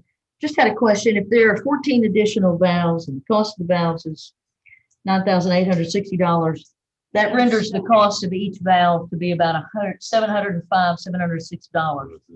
So that's where I'm going. It is a lot of money for 14 valves to be almost $1,000 to buy and install a valve, which, you know, I'm no plumber, but I mean, trust me, I've put a valve in at the house. So I'm just kind of questioning the expense as to why it's so costly for these valves and the installation of them. I did not provide drawings of the jail to show the location of these valves. They can be extremely difficult to get to. There can be quite a bit of demolition work that needs to occur in order to provide access to where these valves are going to go, and perhaps the jailer, if he wants to elaborate any, but at the end of the day, I guess the price is what it is. A lot of that's labor. The valves are very large. I'm not a plumber either, Squire Sebastian, but our thought was a lot of this is Wes's idea too. But my thought was, if we're going to do it right, and while we have them, they're working on it and don't have to come back later, let's go ahead and do it. And there was much discussion about contingency money or out of a line item, and I'm all for this to happen, because when we have to shut off water, it can inconvenience a whole lot less if we have these valves. Basically, to give you a scenario, if one pod needs something, whether it's work or something flush that shouldn't have got flushed, I don't have to shut down the whole male pod area. I can shut down that one pod of water. So our idea is, let's fix it right while we're doing it. I mean, the thought process on it, I think, is right on the mark. The only question I have is about, you know, the extensive cost on this, and I'm not sure it's, you know, again, I'm sure the cost is more wrapped up in labor, but that's pretty expensive amount of labor to put in valves at $705 each valve. These are not just faucet valves. These are large valves, correct? I get it. Well, 8 of them are 3/4. 6 2.5 inches. Yeah, but there's some 3/4. Yeah. 3/4. Right, right. Will these be hand valves? Are they electronically controlled, or how? My understanding, they're hand valves. Yeah. So they probably have to take out concrete. Pictures of hand valves. Yeah, I know they do. Probably going to have to take out a wall to put it back. I'm assuming. You know, that is. I spoke with Wes yesterday for a few minutes, and they're actually up here doing some of the stuff in the evenings. They're here now. And one of them is treacherous to get to. They may even have to cut a block out to get to it. So some of it's very, I don't know the right word, hard to get to. Well, they're going to leave that block out, right? So No, Squire, they'll repair that block. no. Well, we did have, Robert explained what we had in contingency, or what we have in contingency. left. We used some of it for the generator. Yeah. I forgot to remember. Oh, These were both these. Bear with me, let me pull the document up. $1,438 what it says. Yes, yeah, $1,438 remaining in contingency. Yeah. Look at that. and we will not go over that contingency, right? We hope not, Hope not. but you know, we're building a bit, we're redoing a building, so you never know. I mean, there's all, we experience this all the time when you Well, do we something. hired an expert. Well, that's part of it. Well, once again, these are only owner's requests. Right. All right. To clarify too, if I can, in much discussion, we've spoke to Susan and Robert and the committee on the best way to pay for it. And this is Susan and I believe Robert's, the cleanest way to do it is out of contingency. Squire Mullet. Thank you, Judge. Yeah, I mean, I've done plenty of plumbing valves for my life. And, you know, 3/4 valve, I just looked it up, you know, it's anywhere $20, $30, and 2.5's of 100, 150. And I understand there's a lot of labor. Labor is my game. That's the big expense. Does this have to be approved tonight? Is there a way that we could maybe have some more information why this is costing so much? And I know there's money in the contingency, but it's still $10,000. I mean, that's a lot of money. 14 valves. Yeah. The question would be, if we wait, is it gonna cost more because they're in there now doing the I guess work? that's my question. I mean, I wish kind of ESG was on maybe because they could explain why it's so much. I just have a hard time passing 96, 98, Well, 60. access to these valves, I'm assuming will have to be diverted to where only guards. But we're assuming they might be doing the plumbing there anyways. I don't know. That's not, That's something. I gotta sleep at night. You know what I mean? This is a lot of money. Judge Wells, I have ESG on standby. If you'll give me a minute, I can get them on. Okay, very good. Well, let's go,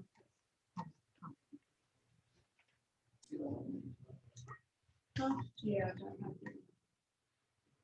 That's what mine's doing. So. Yeah, but middle of the night, we can use it.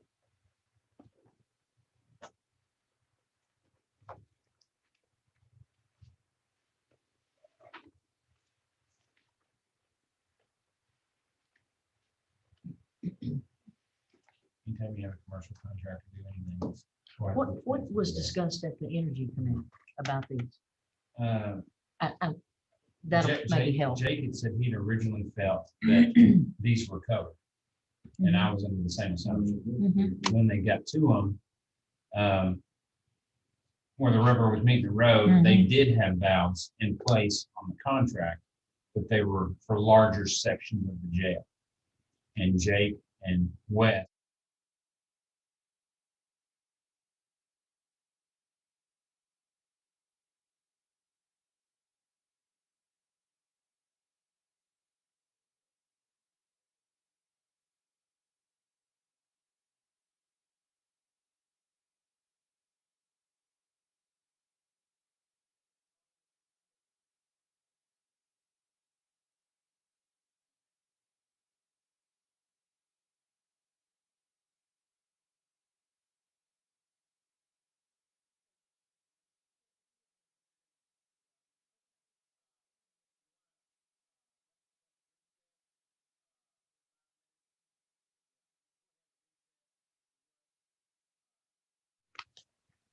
We'll recess the court for 5 minutes, please, while Thank we you.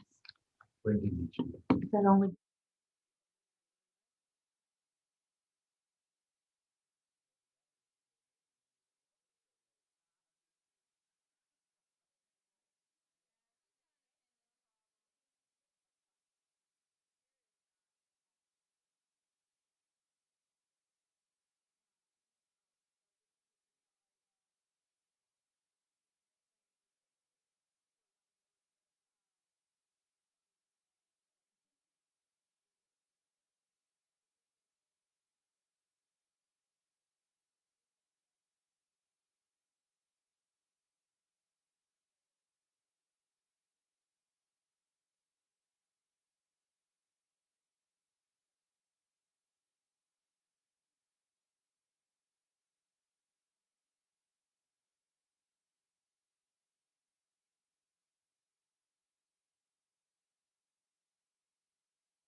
We have on the line, I believe is it Ryan? It's here. Ryan, are you here from ESG?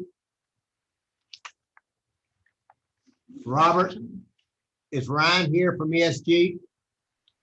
Yes, sir. Are you able to hear me? Yes. Hey, Ryan Maynard from ESG. Ryan, we're talking about the change order and the valves, and there's a question from some of the members of fiscal court about the cost of the valves.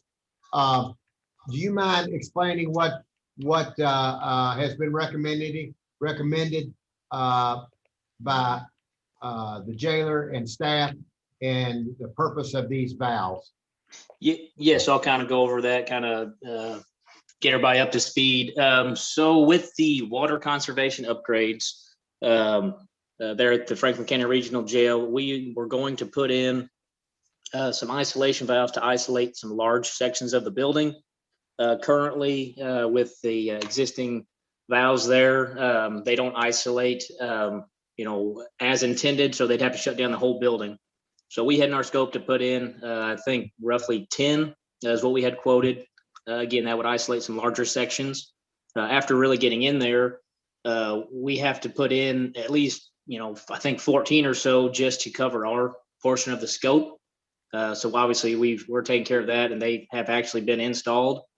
During the walk down to identify locations for those valves with Wes Culbertson with the maintenance, it was discussed that it'd be a good idea, or while we have the opportunity, to put in some additional valves in a section of the men's pod to isolate each individual cell.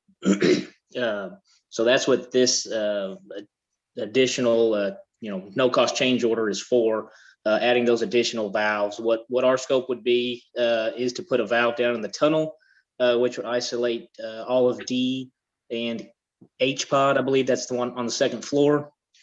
Again, that's kind of an access nightmare, just trying to get to.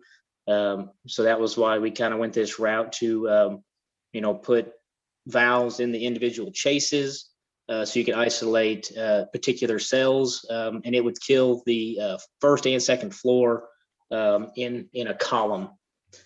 But again, we had several we had to put in just in our scope. We thought originally we could put just one in the tunnel to isolate the men's pod. With the way the water supply runs in, we can't do that. So we've already got in our scope to put in A pod, the valves and the chases there.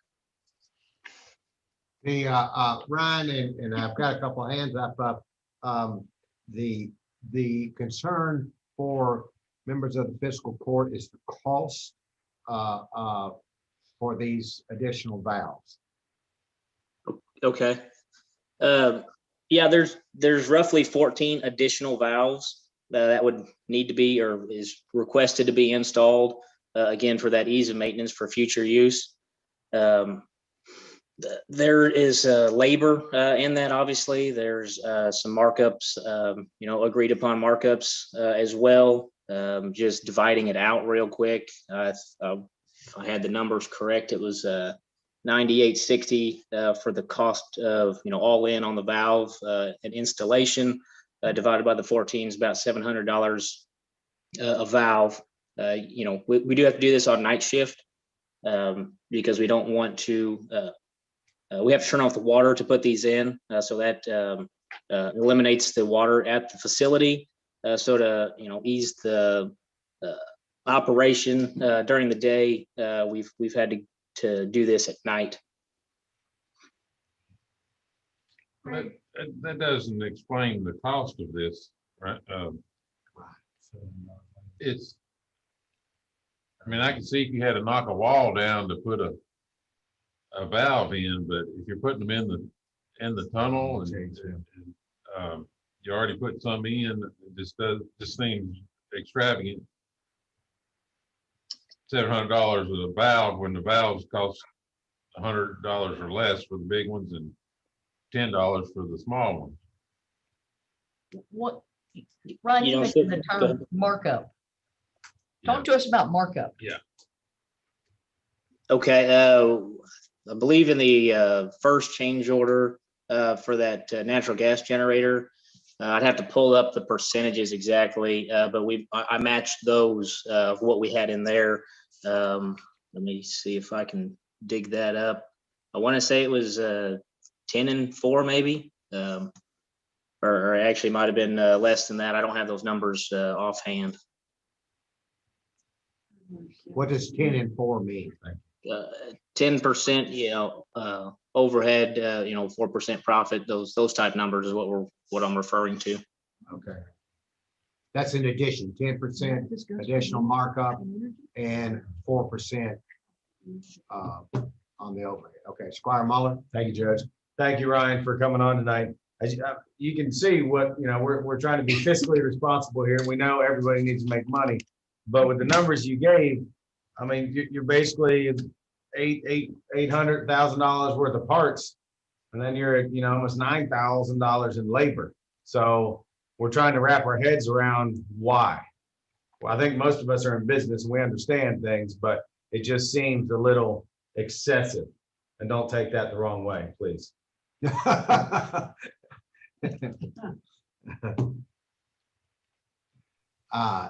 Yeah, we've got quotes from the subs, so I've got that. They have, they're all in cost. And then obviously what we've got to manage the parts and procedures of that nature. So,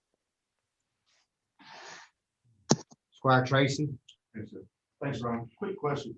You mentioned that we were scheduled for 10. You all put in 4 that you all saw that was needed. Now there's an additional 14 more needed. So is it accurate to say we missed this by 18 valves? Because I know no, sir. A lot of we time been up at that jail. We had estimated 10, and we put in 14. 14 valves. With these additional 14 are roughly somehow the number I've got, if I can pull up my drawing, I think we've got 37 total valves. Again, 2,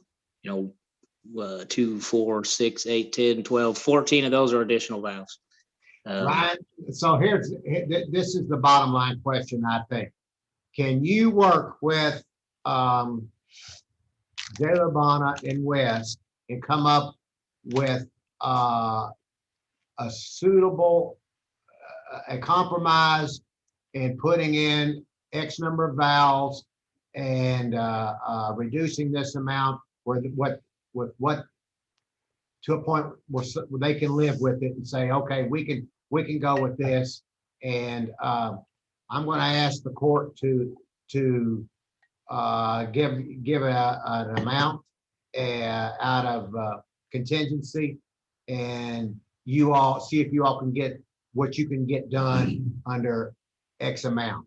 And that's about the only thing I can do. Either that or we just say, don't do it at all. And I know that West wants and needs some of this. So I think that's where we're headed. We've got two options. We either say, okay, this is what we're going to give, do what you can, or we don't do it at all. Squire Moore. How far are we from completion? Overall completion or just the water side? Overall completion. Overall. At the jail. Yes, sir. I don't obviously have a real accurate percentage. We're a good ways done. We've got all the air handlers set. Controls 70% last meeting, I thought. Didn't you say that was total project? We had lights all across the buildings there, but I'd say 70% is probably fair. To give you an idea, we've got the generator, the doors, and some roofing. Really, those are kind of the big ticket items to finish up there at the jail. So yeah, 75% is probably a good estimate at the jail. We're not questioning the need for these valves. I'm sure, valves are very much needed. I put them in water lines underground so you can isolate a leak all the time. The problem is the price. It looks like we're getting to the end of this and we've got $10,000 we need to spend. I hope that's not the case. I don't think that's the case, but I think you need to go back to your contractors and y'all do some more figuring and try to come up with a price that we can agree to, because I'm sure we need these valves, but unless you're knocking down walls to put these valves in, this is very extravagant. Jeremy Colston, are you on to speak? Yes, sir. Part of this cost will be to having all the water lines re-insulated too. You may have to cut back pretty far to get a valve in. You just don't cut a little 3-inch slot out of the copper and slide a valve in. You'll have to cut it back and put couplings in. And you may even have to go on another side of the wall, to have room to put a valve in. Well, and most of these are in little plumbing chases, where you just, you really can't just walk up to it and get, to it easy. So, plumbing, that kind of stuff, it is high, so. Was re-insulated not part of it? Is that left out as well? Well, he's saying you got to cut. What you take out, you have to have an insulating contractor come in, so there's a couple contractors that are involved in each valve. So that drives the price up. But that is factored into this cost that we sat here and did the math on. Ryan, is that, it's been asked, is that factored into the cost? Yeah, I don't have any insulation broken out. To Jeremy's point, yes, there is some insulation. Looking at a lot of these lines there, it's in pretty rough shape. We're looking at spots to where we could cut in, but to his point, it's not just cutting out and putting in. There's some additional work. I don't have any re-insulating of the lines. It would just be finding an open spot. Again, we can grab pictures of these chases to show you what you got.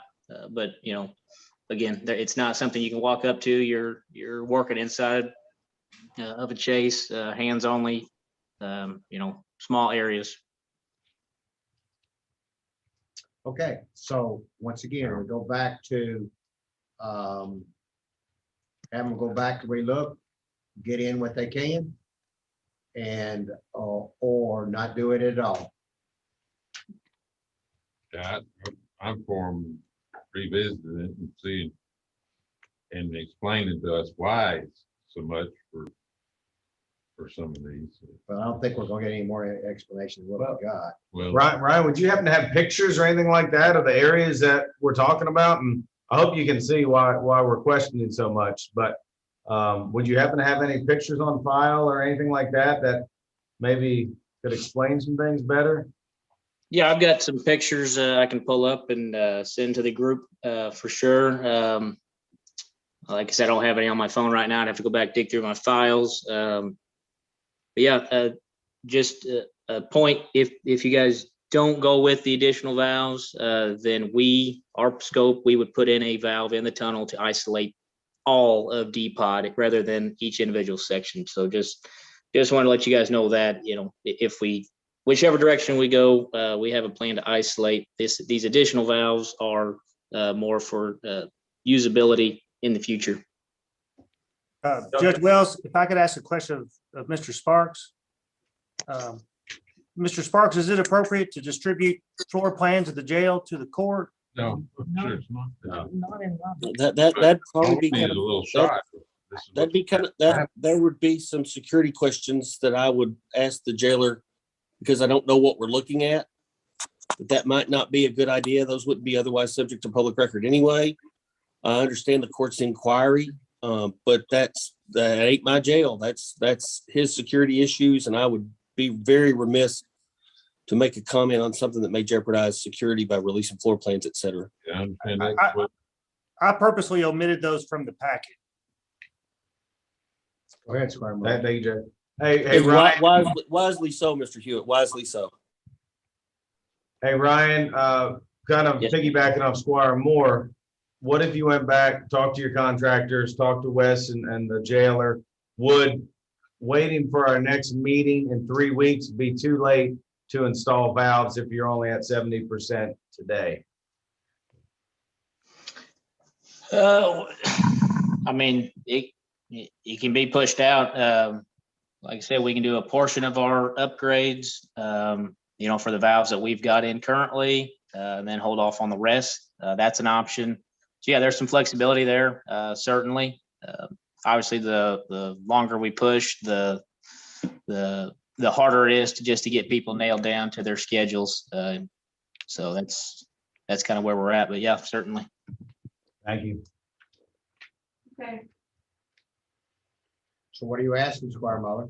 I'm asking, kind of like Squire Moore asked, that he could go back, talk to his subs, and maybe we table this until next meeting, and maybe Ryan could, bring the information back to us with some pictures, and hopefully. Yeah, we don't need a floor plan. We just No, need no, yeah, a shot of.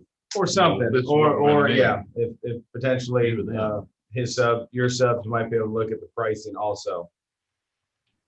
And if it's still at that point, I would prefer that you, instead of having to wait another 3 weeks, I would prefer that you, Jake, and Wes, Ryan, come up with a compromise and say, hey, we're not going to be able to reduce it by hardly anything, but this is what we can do for X amount, okay?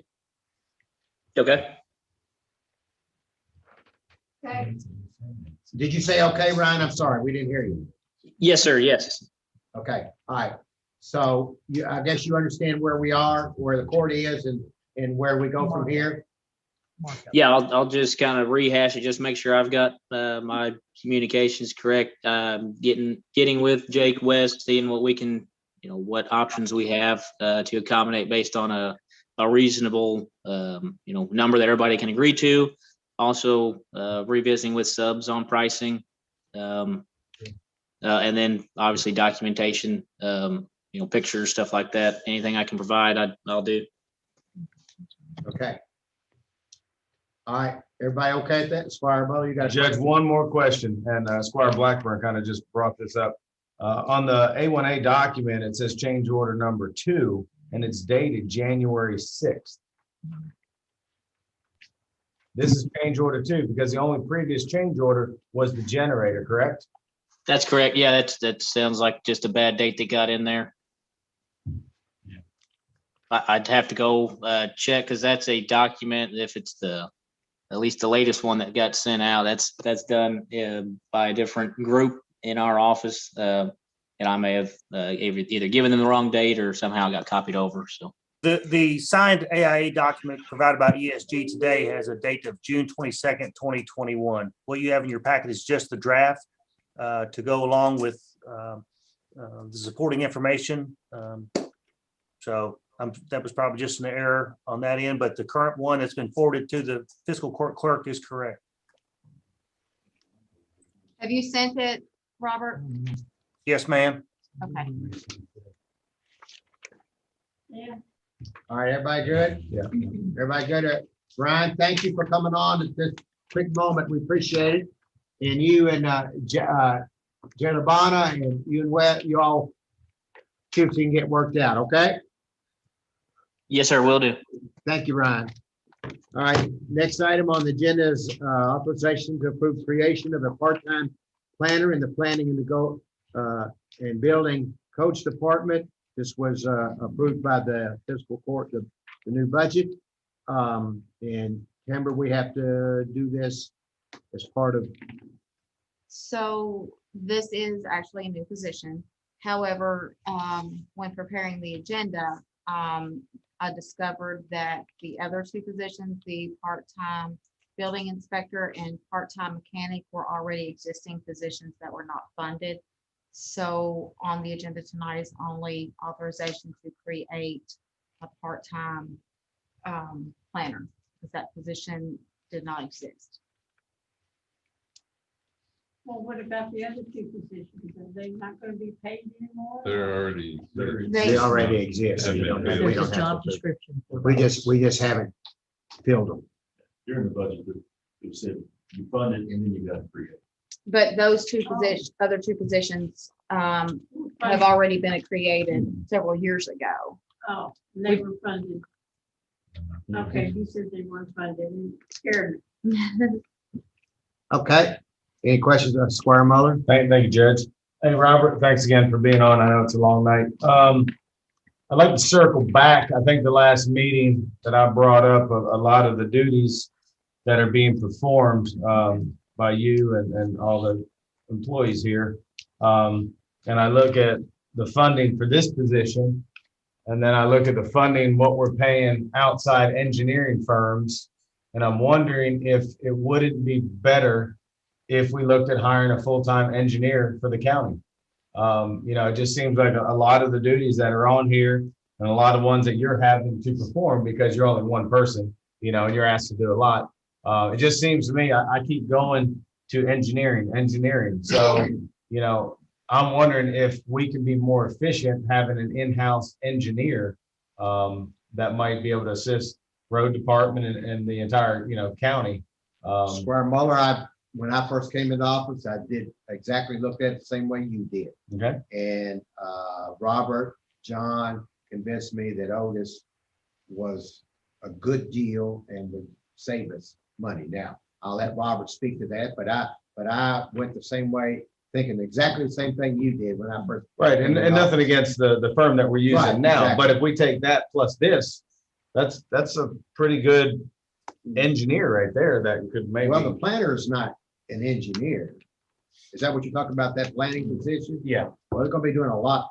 Right, it more seems like a than lot of things that, Robert being our planning and zoning director is getting pulled away from planning and zoning to do more engineering style plats, things that a typical engineer would do. And so I'm just trying to look at it for the good of the county. Robert, you want to speak to the new planning position, I guess is what Squire Muller is saying. Well, the new planner position is, I have always envisioned as a frontline employee who would greet the public, whether it be first one to receive the phone call, to be the front counter person, and then to assist both the planning supervisor and myself with those tasks that are not overly complicated, but become very time consuming. Researching deeds and plats, assisting with general questions, simple questions about how do I apply to build a fence? These things that are 15, 20, 30 minutes out of your day that you get 12, 15 of, that next thing you know, your whole day is gone. There can be someone always available. I proposed this as well as during the budget at $21 an hour because this position as part-time would not receive any benefits. Since I work with a lot of engineering firms, I see their hourly rates and they can range anywhere between $95 and $175 an hour. And I appreciate your inquiry as to hiring a full-time engineer.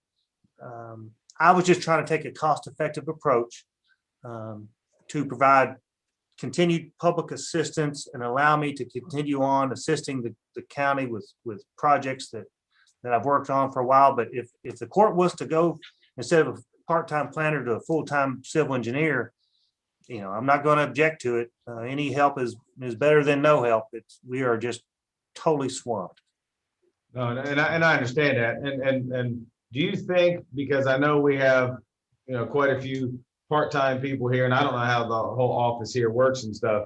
I mean, have we looked at from a logistical thing, having someone else help answer the phone if that's really what you're looking for?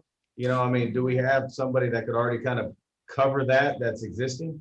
Well, the receptionists that are up front do an excellent job at directing the phone to the proper person.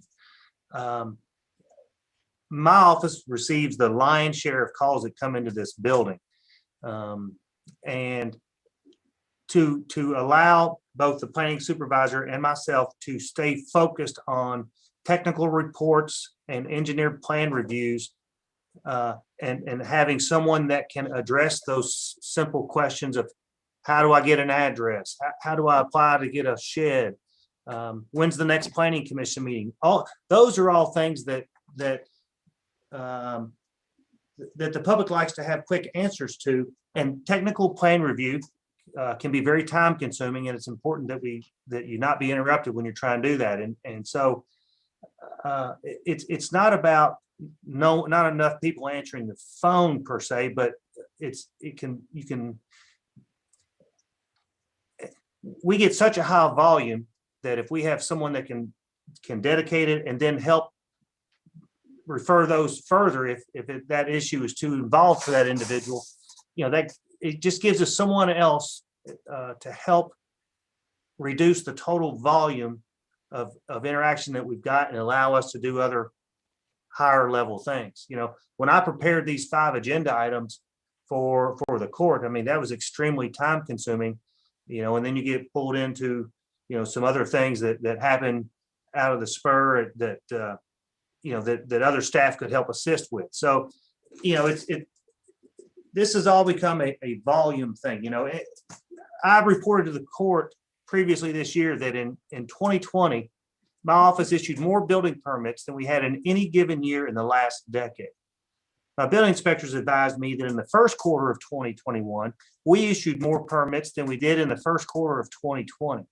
Now, I know material prices are high, interest rates are very low. So the activity is continuing.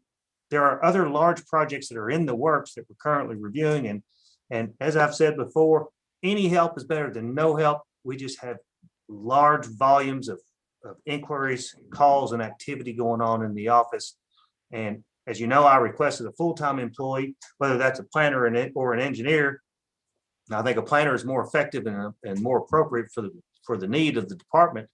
But if it's a part-time, then I'll take part-time if I can find someone. So No, and I appreciate that. I'm just sitting there thinking, could we train the people, write a sheet of SOPs if there's, the top 20 questions coming in, that anybody could answer, because to me, we have a great group of people here that maybe could help you all out there. So I'm just one person talking, Robert. So if anyone else wants to input. Why don't you come down and spend the morning and watch what happens? That's fine. And then you'll see what he's recommending fits exactly to what happens in our day. And I mean, people are in here one after the other, asking planning and zoning questions. Yeah, I'm just saying maybe train who we already have. Well, they're trained. I mean, Answer planning and zoning questions? Yeah, they're the front staff that they come. Oh, no. Oh, no. Yeah, you got. No, but our planning director mentioned like mundane things like meeting dates. Well, the lists of those things are available. Yeah, it's not the technical question. Right. Yeah, there's a lot of technical questions. There's a lot of people needing Ben to come in and review and to talk about setup and all that. Squire Tracy. It's been what years you see that they're happy. Robert, just to circle back around, what, in your opinion, obviously, you've got the part-time planner, and that's really to free you up. But big picture, what would help the planning and zoning? I mean, would a full-time engineer, help? Would that put us up? Would that make the planning and zoning department? Would it take them to the next level per se? I mean, you all are getting swamped. I'm not sure a part-time planner is going to take you guys to the next level. Would a full-time engineer take you guys to the next level? We just did.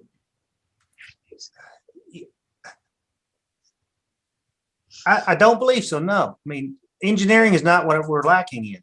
That's not what we're lacking in. It's land. See, no permit goes out of this office without going through a planner first. Okay, the planners, our review of projects, whether it goes through a board or through its normal process, can take months. And you might be working 12 projects that may run 3 to 5 months while others are continuing to come in, simple building permits and things. Engineers are trained to think differently than planners are trained to think and how we process things. I'm not sure that an engineer would entertain a job to be a land use planner. I mean, it's a different profession. I appreciate that concern. I'm extremely pleased with the engineering firm that the county has right now. They're on an on-call basis, and they do fabulous work for both my department and the road department. But I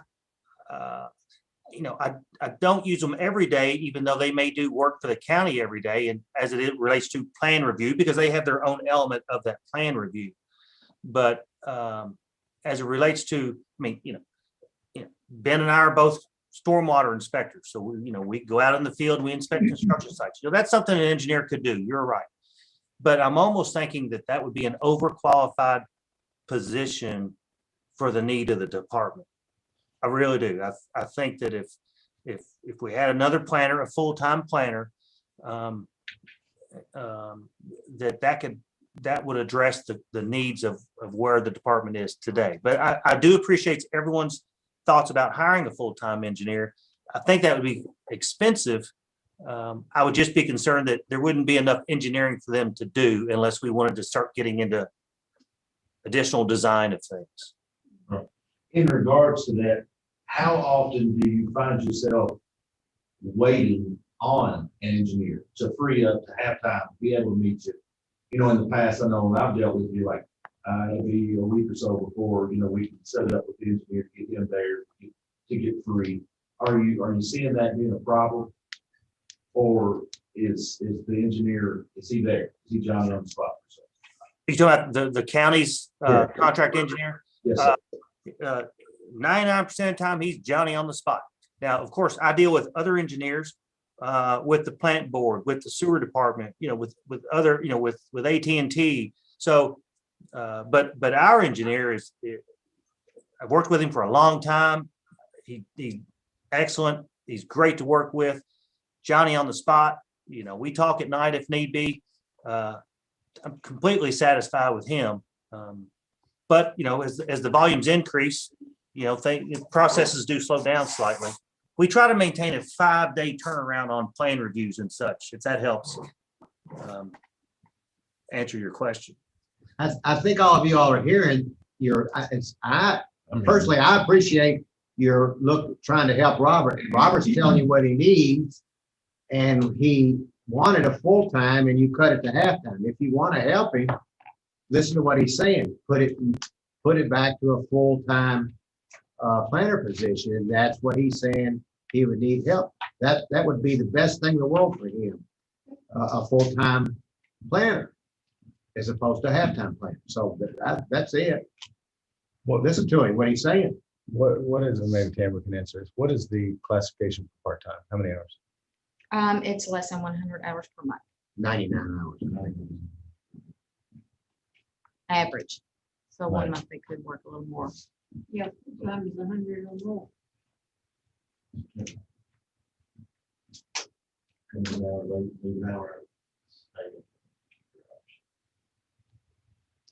Basically, we'll work on less than 25 hours a week. Right, but then to me, on a 21-hour thing, that 39,000 is way high. I'm getting like for 52 weeks out of the year, which they wouldn't work every week, I'm getting $25,000. We budgeted 25,000. I just notified Robert. So that's a misprint. Yes. Okay. Judge, this is Betty Joe. What you would do is $21 an hour times 1,200 hours a year. That would be the annual rate for that position to not extend. 1,200 hours a year. Okay. And, That's 25 grand. Okay, that, So this. I'm good. 25.2 is what's in the Yep. budget. Yeah, okay, I'm good.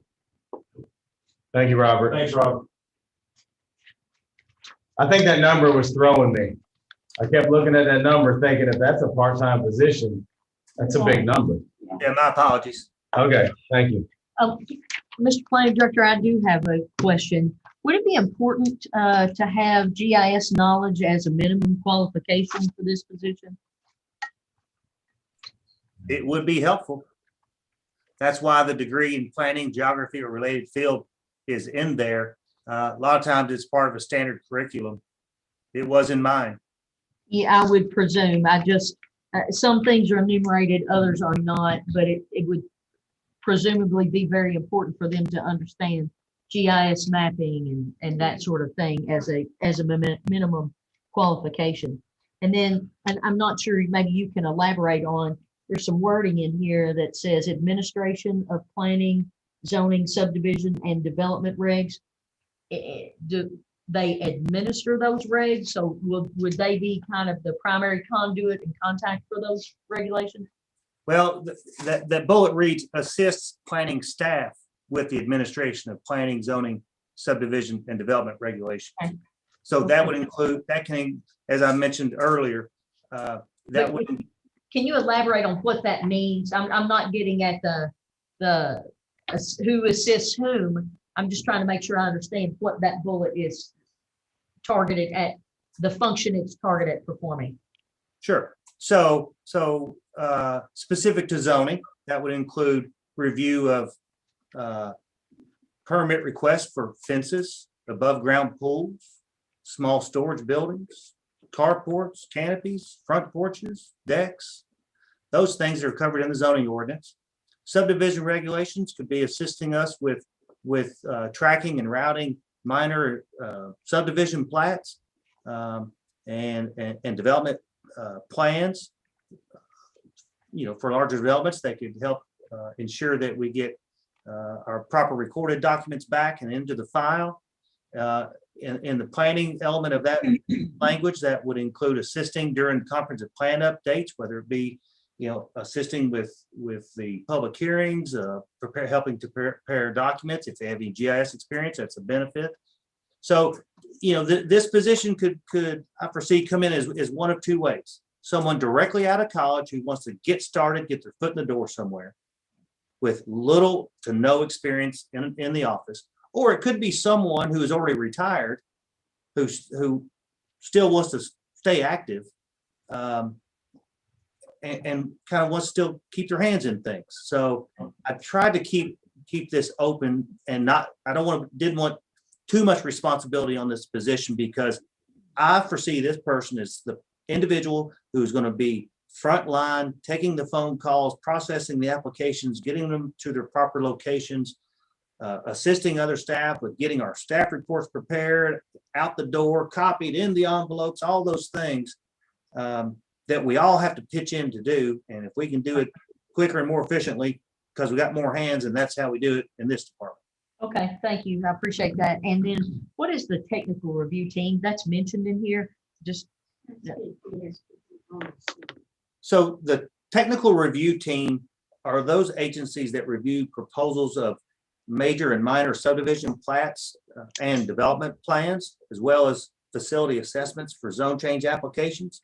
Those agencies include all the utility companies that would serve a given location, including water, sewer, electric, telecommunications, natural gas. I got it. I've seen the volume of emails that Ben typically sends out to individuals saying this plan is proposed. Please weigh in. Do you concur with the plan as proposed, or do you not? And if you do not, what would you do to augment that to make it more palatable to the community? So I know now what you're talking about. Okay, can I ask a question? Go ahead. Does your person that you have in mind is the part of his duties to go to the site of the proposed subdivision or minor construction? Does he have to use the office to He go or to she. the site to inspect? That's not part of his job duties, is it? Squire Booth, I am so sorry. I could barely hear what you were saying. I am so sorry. Will this new person go to sites and inspect work being done? Not unless they're under the direct supervision of myself or the planning supervisor, just as a educational opportunity. So the answer would be no, unless I wanted to teach them something. All right. But otherwise, I do not intend on that, no. But I do think it's important that an employee see plans and then get to see the effect in the field. That helps you learn, helps your mind see what's on paper in the 3 dimension of the field. And then you become a better plan reviewer by knowing what works and what doesn't. Yeah. So I appreciate that question, but yes, it would be a learning tool in that respect. All right. all I have. All right. Is that enough for Robert? Robert, go get you a bottle of water because you've been through a lot. Thank you, my friend. Good job. Thank you all. All right. Thanks, Rob. Okay, the next item on the agenda, as we all get back to work and things get back to normal, ARPA has given us an opportunity to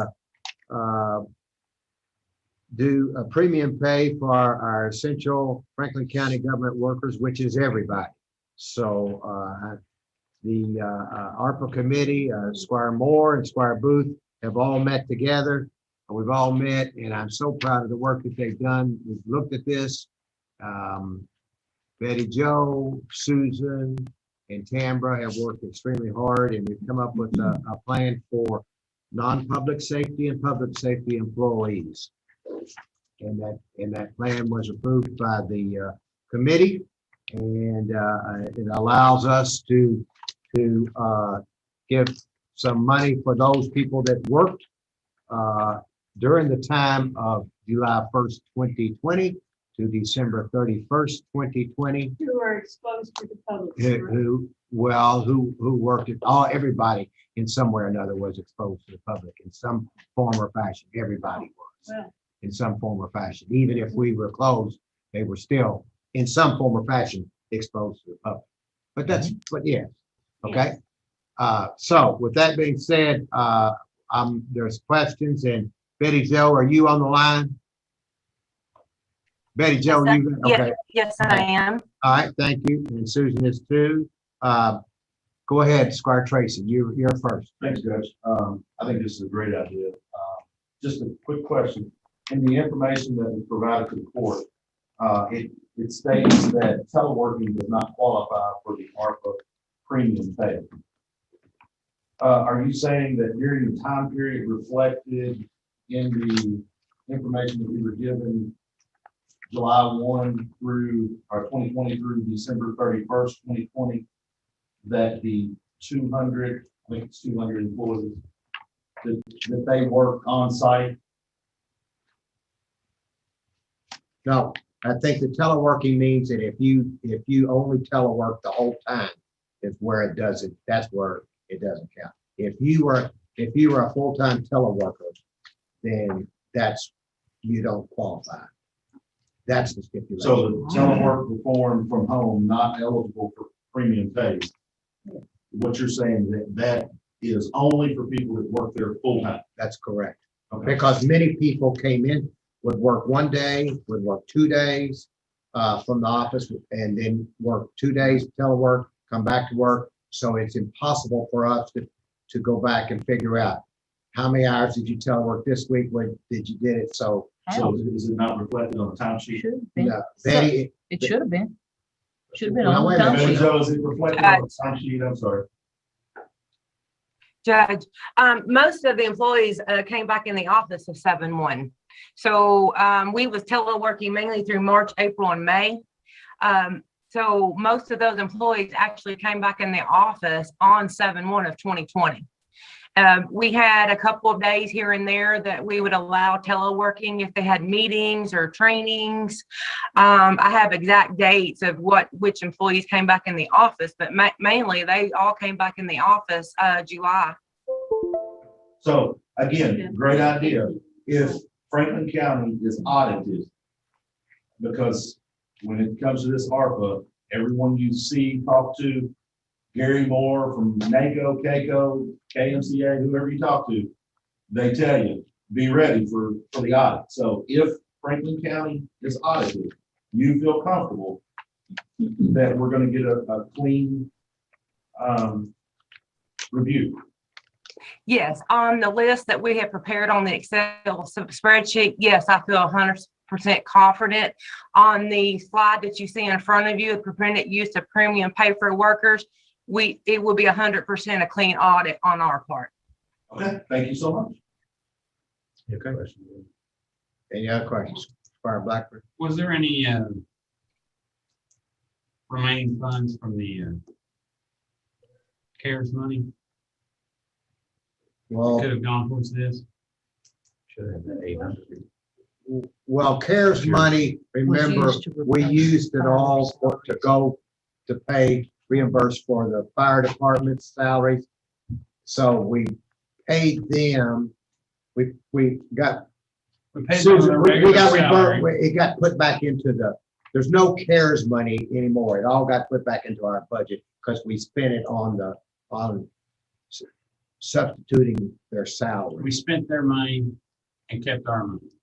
So we have $800,000, That the is- money that wasn't spent because of CARES money, correct? That's correct.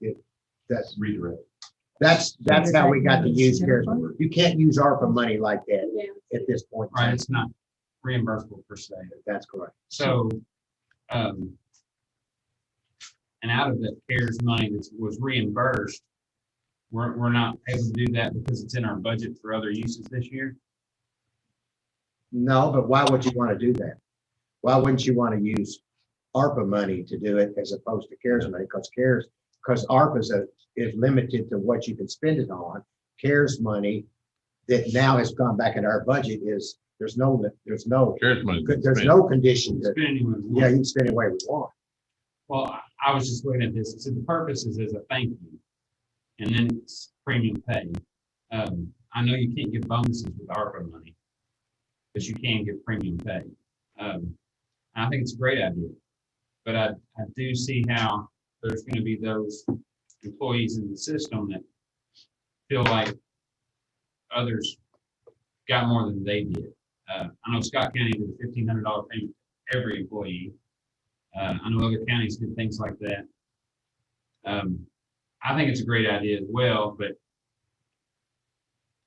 part-time, 2,600 for public safety, or full-time, non-public safety, 1,300 is half. Most all these people worked, period, during this time. So I think it's a little problematic from my understanding of it, but I do think it's a great idea. Well, you remember the 2,600 goes to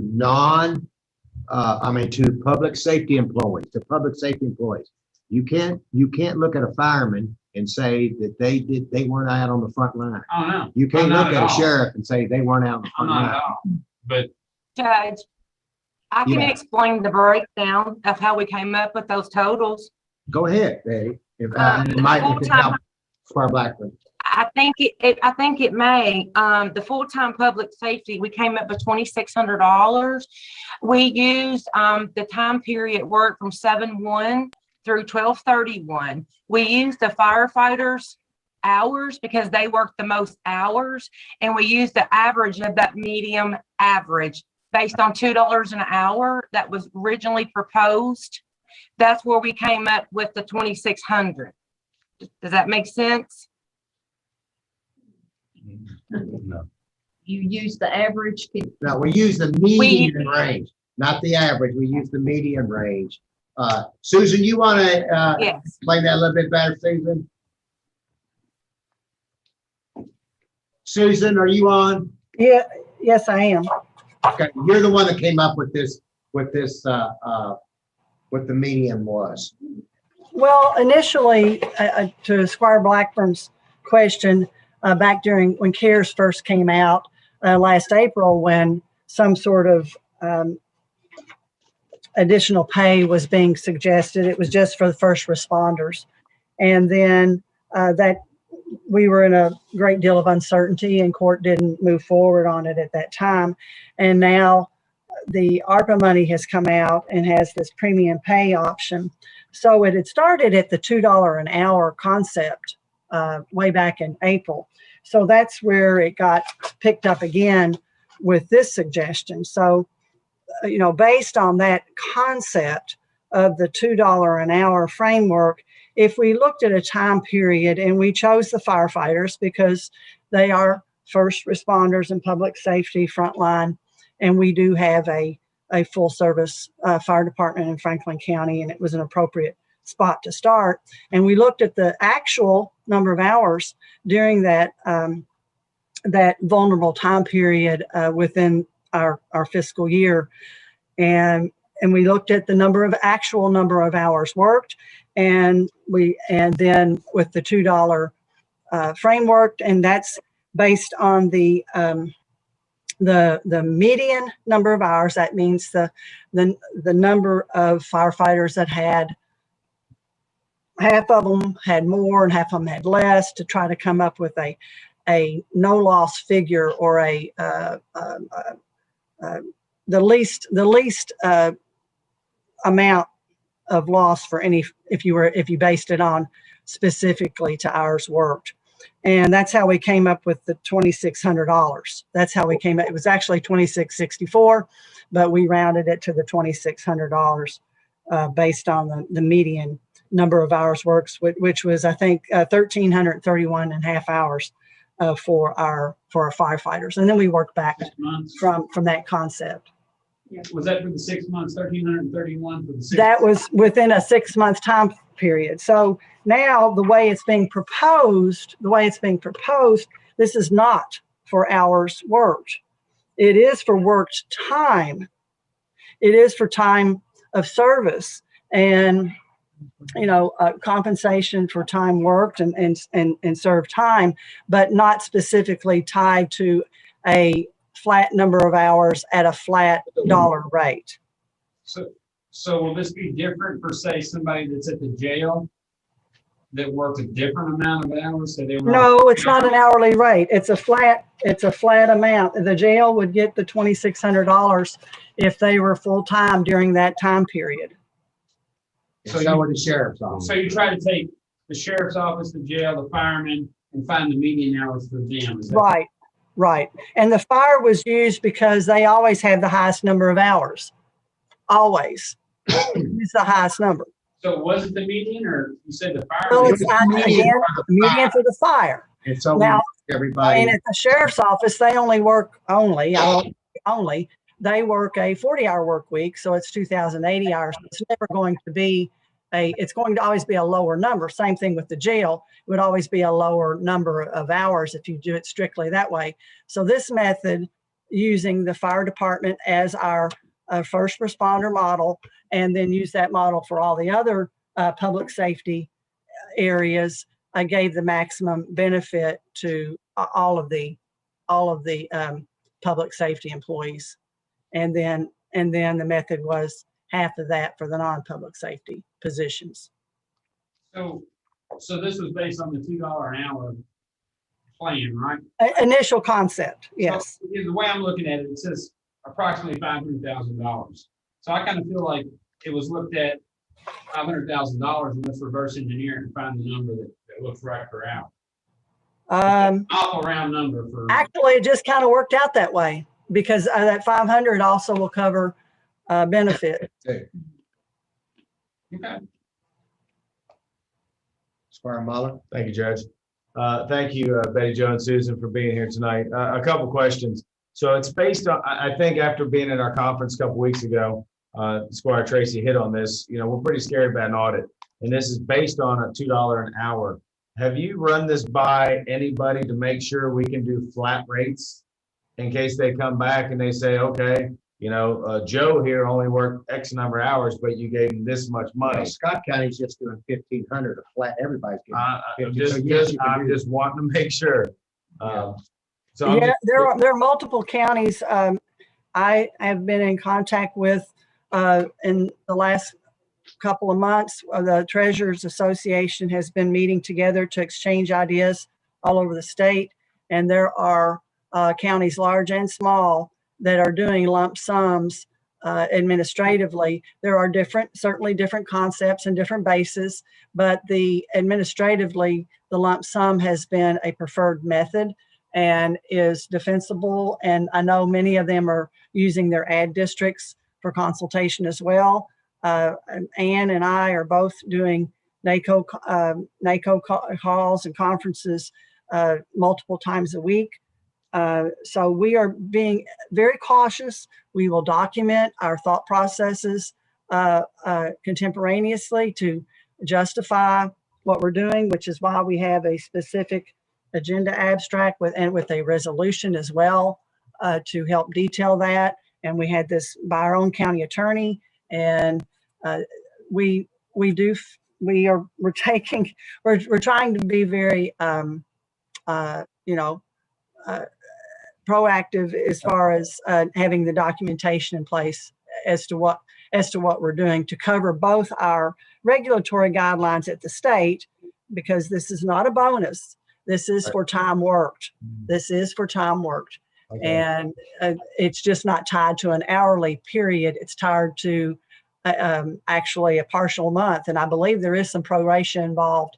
If someone did have a partial month or was a new hire, they would not get the full amount within that time period, because this money is subject to retirement and retirement contribution. It is creditable compensation, and it is subject to those rules. So we have rules at multiple levels that we're trying.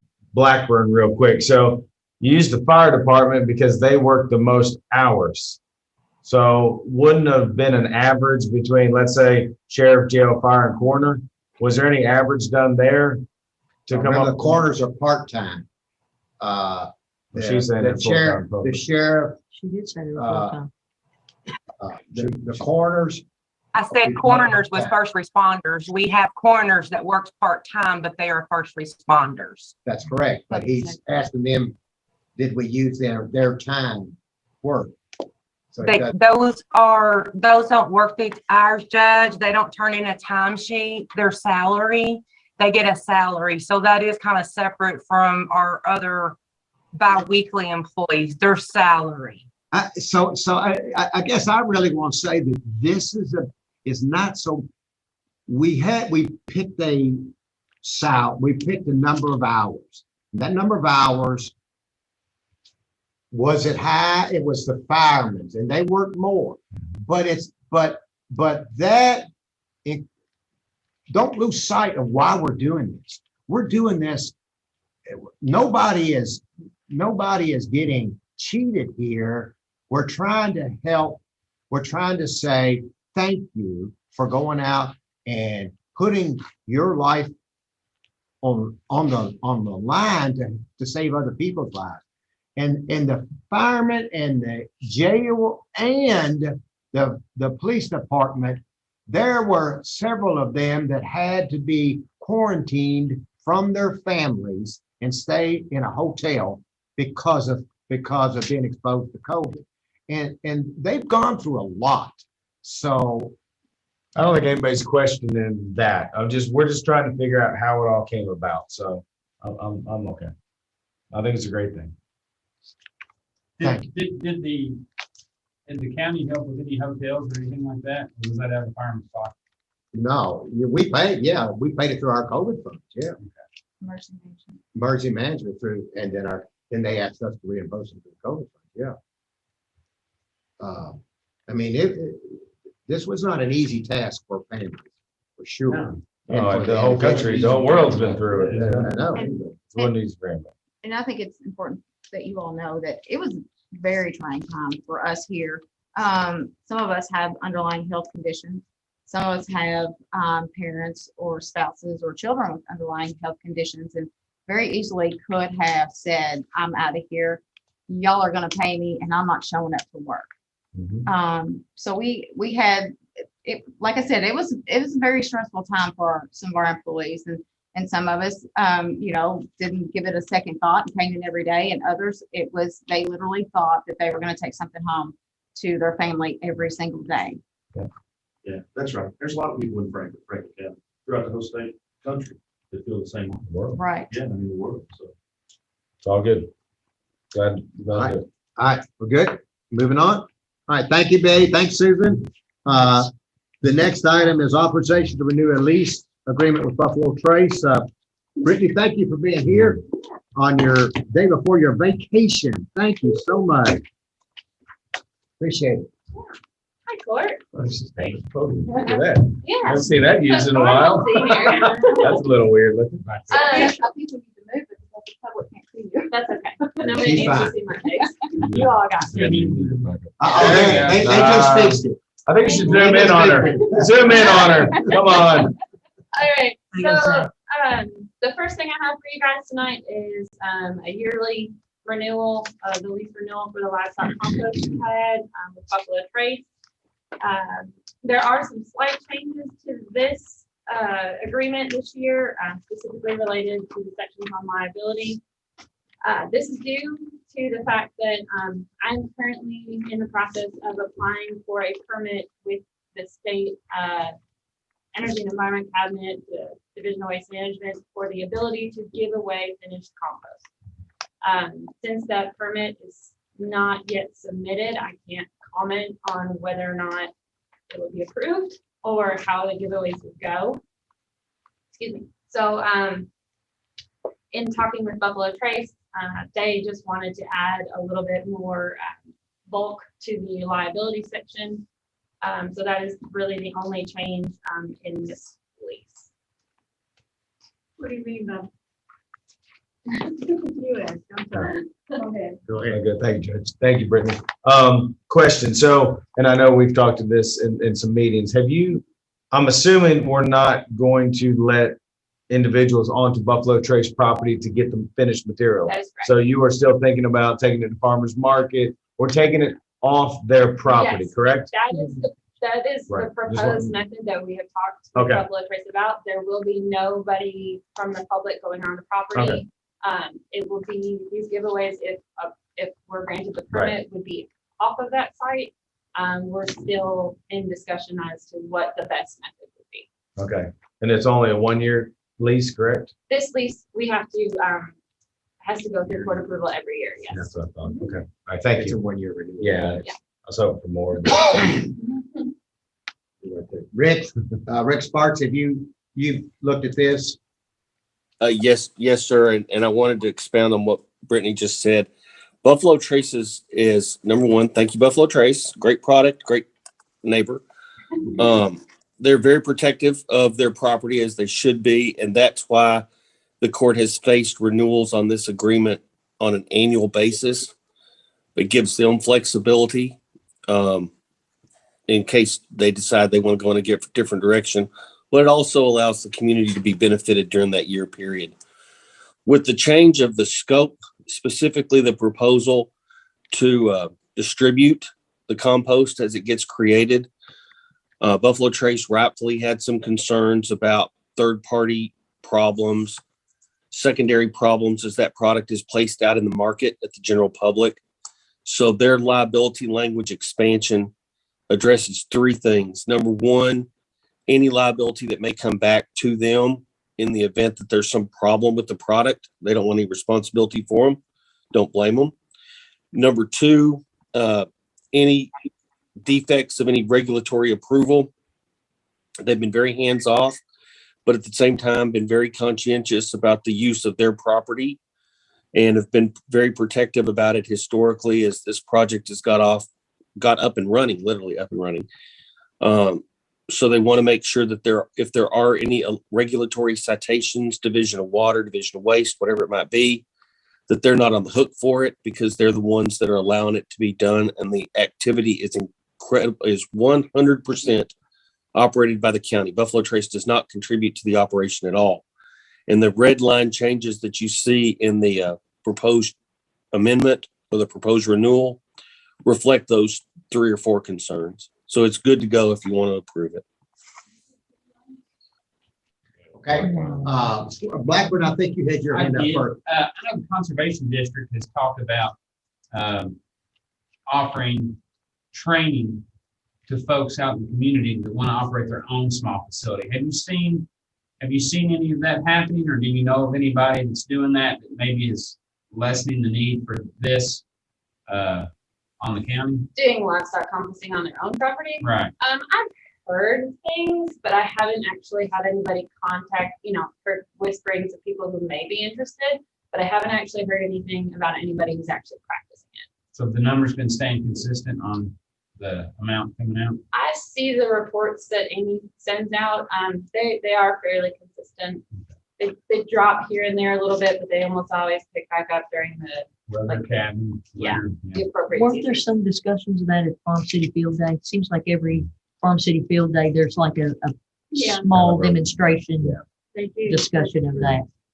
This facility also is really great for other counties. Billy Joe and I give tours, or we did give tours like all the time. Yeah, before the COVID rates have shut us really down. gone up, so a lot of Yeah. counties are looking at us. Their Yeah. rates are extremely high. Spark Tracy, Thanks, sir. Brittany, in regards to number 7, I know that there was talk about installing or applying for maybe a grant to build a shed or a cover of some sort. Is that still? We are not allowed to have any building on that property. Okay. There's no That's the same. permanent structure allowed on that Correct. property. Okay. And then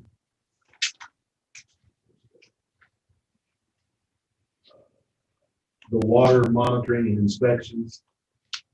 Can we get copies of those reports as well? So from what I understand, water monitoring has actually, in monitoring that case you did, found that there was no impacts to the stream below. And they did quite extensive monitoring for a while. So the water monitoring has stopped. We do monitor the pad itself and send in samples to extension. So I can provide you with those. Is that on a quarterly basis like it requires? We haven't been doing it quarterly, but we do it at least like twice a year. We haven't seen any changes, so we've brought the frequency down a little bit. Thank you. Any other questions? Squire Booth. What is this Stoppel? ESTOPPEL. That's a legal term, I guess. I think that's a Rick question. Estoppel refers to the idea that if you do something and somebody else relies on it, you're estopped from preventing, or you're estopped, that is prevented from challenging the results of your own actions. It also can refer to the idea that if you sit on a right for too much time, even though it may be within the statute of limitations, it's no longer fair to litigate that matter later. It can also refer to what's commonly called now claims preclusion or issue preclusion. That is, if you sue somebody for one cause of action and you left out the 5 more that you had, you can't bring the other 4 later on. Estoppel covers all of those doctrines. And why is the certificate required? What is the certificate? Estoppel. Which section are you referring to? I'll have to find that, Marty. Okay, so 46. What page it's on? Oh, it's on the, just before the signature to fall. Yeah. 26. Bear with me, Squires. I've got to go back line by line or page by page. Oh, Counselor, it's at the end of the document, right before the signatures. So if you go to the end of the document. For the Thank you, ma'am. I it's- got to go back all the way into the document. I was Yeah. on some coming up. Number 20, it's item number 26. An estoppel certificate, upon request, shall execute and deliver an estoppel certificate required. That means that any purchase or transfer are bound by the same limitations and same rules that arose during the course of the contract. And you wouldn't challenge that later. It kind of runs with it if they sell that section to somebody else. If you're referring to item 26, upon request by the landlord, tenant shall execute a estoppel certificate in the form that they do. It allows them to transfer that with the same liability that would attach to them, and they can transfer that immunity, for lack of a better word, to subsequent landowners. okay. And the county won't challenge it because the county's stopped from challenging it. Yes, for the land, yes. Yes, Okay. ma'am. If it's sold to subsequent buyers, yes, ma'am. Squire Blackburn. And oh, by the way, let me just add that all of those languages, except for the red, those are the same agreement terms that they put in there when the thing got built years ago. That is not a change at all. I apologize, but your paper copies are not in color print because the treasurer would kill me. So they're in black and white. However, they should be underlined. Oh, they're underlined. Okay. Well, for those of us in the 21st century who have the e-copy, they're all in nice, big, bright, cherry red Yes. underlines. So The it's easy to electronic track. copy is in color. Squire Blackburn. So, Mr. Sparks, so if the landlord did ask for these, would you be the person that produced that? The estoppel? They would tender it to us. Oh, pardon. They would tender those certificates or other documentations of satisfaction to the county. We'd review it. And if it's consistent, it probably wouldn't come back to court on it. but I'd review the form, yes. Thanks, John. Okay, the next item is the flood grant program payments. Brittany? At our last meeting, we had gone over some reimbursements through the emergency flood grant program from the state. We extended the deadline and only received one additional application for a total of $1,493.88. So this is, in total, the county has eligible expenses totaling $4,791.36 to apply towards the grant. So I'm just asking for approval to pay this last reimbursement. There are 4 invoices. Okay. So, Is this one of them? yeah, that was one we were waiting. That's the final one. You know that? So it comes to $1,900 and something dollars, the total for that. The total for this application is $1,493.88. Everybody got that? Understand that? Yeah. All right. Any other questions for Brittany? Because otherwise she's got to run home and pack and get Louisa to bed. All right. She's already. All right. Thank you, Brittany. Thank you all. Have a good vacation. You take care and be safe. Thank you. All right. The next item on the agenda, John Mitchell. Are you awake, John? And if so, turn on your screen. We're going to want to see you. There he is. Yeah. Hey, John, you're in your office tonight. Yeah, I got internet here. Yeah. There you go. All right, John, we're looking at a rotary cutter from Mead Tractor. Yes, this is what we just put in the new budget. I put it in there because we need one really bad. We got one broke down right now. I wanted to get this in real quick because there is a 12% price increase that's going to happen actually tomorrow. So if we can get approved today, we're going to get in a whole lot cheaper. Go ahead. Hey, John, thanks for being on here. Hey, just anybody watching, can you just explain just briefly what this piece of equipment is and what it does, please? It's a roadside mower. It's a offset bat wing is what they call it. It's a 10-foot wide mower, actually 10.6, but it's offset. It's a 15-foot bat wing mower, one side gone. So they work really great. We've had several of them over the years, and this is one of the better ones because it has some suspension made in it. So I think it's going to hold up a whole lot better. Thank you. Square mower. John, did you move to the 6th district? Because I thought the 4th district had all the amenities of downtown Frankfurt. I didn't think it might that far my way. No, I don't. Little jab. Did you buy a golf cart, John? You can drive it in town now. Yeah. Squire booth. Can't wait for Rick Are you- to. Is it part of the road department's duties to mow the sides of the county roads? Yes, ma'am. That doesn't extend to subdivisions, does it? There's certain subdivisions that do get mowed. Yes, there's some spots in that have some really steep banks that people can't mow, and we do mow them when we make our round through there. Okay, but commend you for that. Okay, doke. Any other questions for John and his mower? All right, John. Thank you. Thank you for being on Thanks, John. during Put this that time. paperwork in Appreciate it. right now. Okay, yeah, go out and order this thing. Save 12%. Okay, the next item is budget transfers, Miss Susan. Yes, good evening, Court. The budget transfers are basically related to our detailed line item budget. As you know, we have over 200, I think, expense line items and 13 funds. So there's a lot to manage and a lot of moving parts. A lot of this waits to the end of the year for kind of administrative ease and management. The majority of the transfer dollar-wise are they're related to last minute items and some items that are obviously beyond our control. I think I cited in the abstract the audit costs that we had that were unusual for the year, some fuel items that have accumulated with the last minute increase in cost.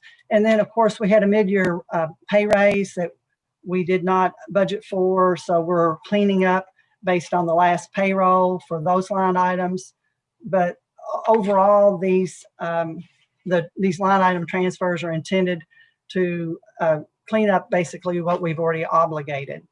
So with that being said, the general fund and the road fund and the fire fund, there's a total of, I think, 168,000 that's being moved between those line items and various accounts, but within the specific categories of those funds. Are there any specific questions for any of the lines that we should address? Okay, Squire Muller. Thank you, Judge. Thank you, Susan, for being on. No specific question. Just curious overall how the budget came out. Well, can we do the next line item, and then treasurer's report will address that. Thank you. Yep, thank you. The next item are the cash transfers. And again, as you are surely coming to understand, that we have a consolidated unit for our county budget, but it's a fund system. So we have these other ways that we have to account for things, but it's still the county's money. So we move the money between those funds as needed in order to balance the accounts so that we don't have, and we are required basically to have a balanced budget. So our inter-fund cash transfers, that's what we're doing here to try to end our year so that we don't have a deficit in a fund unless we budgeted for a deficit in that fund. So that being said, this is intended to be our last minute needs for those transfers. While we're talking about transfers, and also to address Squire Muller, to start addressing Squire Muller's question about how did we end the year, or how are we projecting to end the year? Because it's not midnight yet. It is New Year's Eve for the county, but we will still have some things, obviously a lot to account for with bank reconciliations and things like that. But on a preliminary basis, and we've been marking this along the way, that for the year, the general fund will increase by almost $3 million. Now, what does that consist of? What does that surplus carryover consist of for that addition to what we already had in our fund balance? So we started the year with a fund balance in the general fund of about 7.5 million. We'll add about 2.9, say 3 million for discussion. 1.6 of that, Squire Blackburn, as you asked earlier, is our carryover of returned CARES funds that are now general funds. Okay, that 1.6 were that we now have for exclusive county use for government services. The other large portion of that basically are unused cash transfers, where we had provided for in our budget cash that we were going to need in the capital fund in order to do some projects and pay for some debt service. We were able to, because of management of the energy project and the timing of that project, where it wasn't fully completed in 1 year, we didn't move cash over. So we used that excess cash to cover items that we already had budgeted in the capital fund, which was for debt service. So we used our cash money for the project to cover our debt service, which was almost $650,000. So basically, we didn't have to make a transfer of funds. We're still using our own cash. It's just kind of a substitution method of what the cash flow is available among the funds. So that will all carry over into the next year, and that's the majority in the general fund. And obviously, we'll have $5 million, we will have the full ARPA money carrying over of $5 million. And then as well as the money that is actually still within the capital fund for the energy project. So the energy project alone, I think, has a $1.5 million balance on the contract. So that's, that's obviously a factor in a large factor in our carryover. So all said and done, we will have added about $9 million to the bottom line overall consolidated fund balance. But just as I tried to explain, and I don't know how well I did, I know it's detailed, but of that soon to be 18 million, 10 of it is general funds, but still there are a lot of obligations associated with more than half of the money.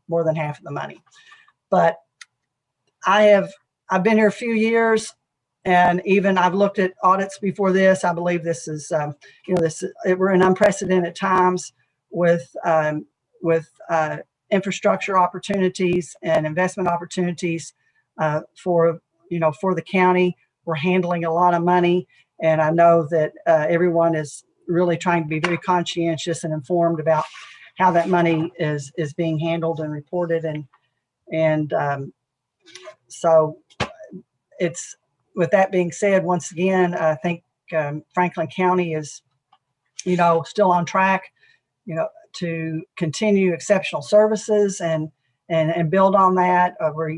As you know, you passed a budget that has continued services for a county fire department and county law enforcement and county household collection with no additional fees. So those are significant items, and we're still obviously running very much in a positive direction overall financially.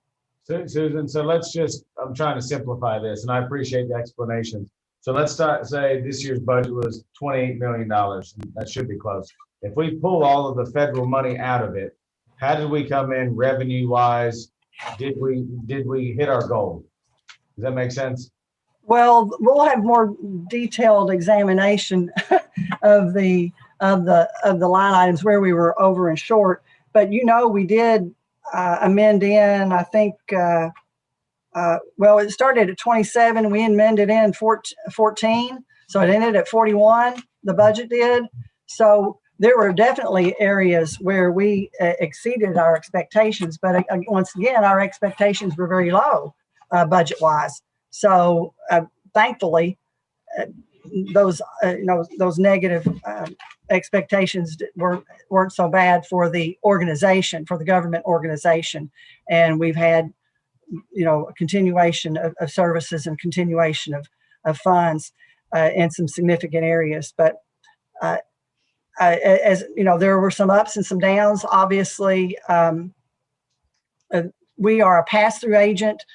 So our budget will reflect numbers that really aren't our money, such as tourism dollars, and they were hit very hard. So our money handle on their behalf was definitely very low, and will give us a sort of dilute some of our our overall gains. But as far as the tax receipts go, we hit our budgeted figures, and I don't see any,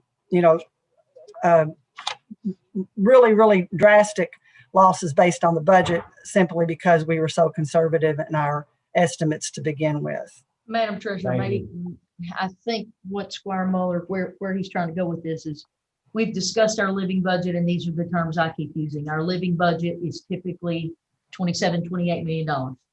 Mm-hmm. We have it is artificially, that bottom line number now has been inflated, as you've indicated, to $41 million because of a wealth of federal funds that no one anticipated, because we did not anticipate, unfortunately, the pandemic. We took out a bond. So that number grew exponentially, not necessarily on the backs of a wealth of revenue from our community, but because of unfortunate circumstances that the entire country is going through, and some bonds that we took out to take care of long-term debt. So I'm just trying to make sure that we all understand that we didn't grow the county budget by 50% or over 50% just because new revenue was just coming in the door through. I think Susan said that too. So I was just trying to. reiteration, okay, all right. And Susan, on the 23rd of July, which will be our next meeting, you'll have a little more concise budgetary actuarial review and documentation of where the budget is. Is that correct? Do you expect by that time? I certainly hope so. Yes. Okay. Susan, do we maintain here a 2-week closeout period like state government? 2 weeks? Did you Well, say 2 weeks for the year end? In Well, this kind of a year? Well, in this kind of year, maybe it's lengthened, but there's a typical closeout period and it's X amount of time after. Well, I'll have my bank balances by the 10th of the month. We always have bank reconciliations by the 10th of the month. It doesn't matter if it's the end of the year or whenever. But as far as reporting and quarterly reporting, our year-end quarterly report is not due until it's at the end of the month as opposed to the 20th. So we do have an extra 10 days. Okay. So all right. Thank you. Okay. 2 weeks. Payment of claims, any for Thank you, Judge. And maybe I could ask Tamara this. Tamara, I know I've asked about the park before, but this Kentucky Utilities is off. It's 3,000,001,0680. For the office barn and pavilion, it's $500 a month. I'm still questioning why that is so I think we much. found out that there's 4 or 5 different things that are. I mean, are part the of lights it. staying on all the Which time? report are you on? I'm sorry. Oh, you're on the info packet. Yeah. Oh, okay, that's not. Or you just looking at it or whatever, Okay. but that just seems like a lot of energy. It's all of the barns, the Farm Bureau Pavilion and the park office. So So it is several locations. Okay, it just seems like a lot. Okay, that's all I had, Judge. Thank you. Okay. I'll get you some breakdown. And other business, Charlie, I'd like for you, Charlie Lewis, if you're on, I'd like for you to come on I'm sorry. Sebastian. It's okay. I can Okay. wait. I'm just. Okay, being- Charlie Lewis, if you'd come on, I'd like for you to talk Mhm. about the feasibility, what's been happening with the group that's come in. There've been some groups that have come out. Talk a little bit about feasibility, and then I want you to talk about the future, the other plans of when other people can come out and express their desires and concerns for the park. Sure, absolutely. Thank you, Judge. Good evening, court. Yeah, we've had our kickoff meeting, which we had a dozen or so stakeholders, excuse me, represented show up to that meeting. Went really well. We had 2 additional meetings with some of those were repeat customers, but we had a lot of new stakeholders last week. And actually those numbers ran close to 30 or so. So very well attended. They're gathering all that information up, putting it together. We're going to have a park meeting next week on the 8th at 2 o'clock. Excuse me, they're going to come down and get the park committee updated on their findings and and kind of how we're going to move forward from there.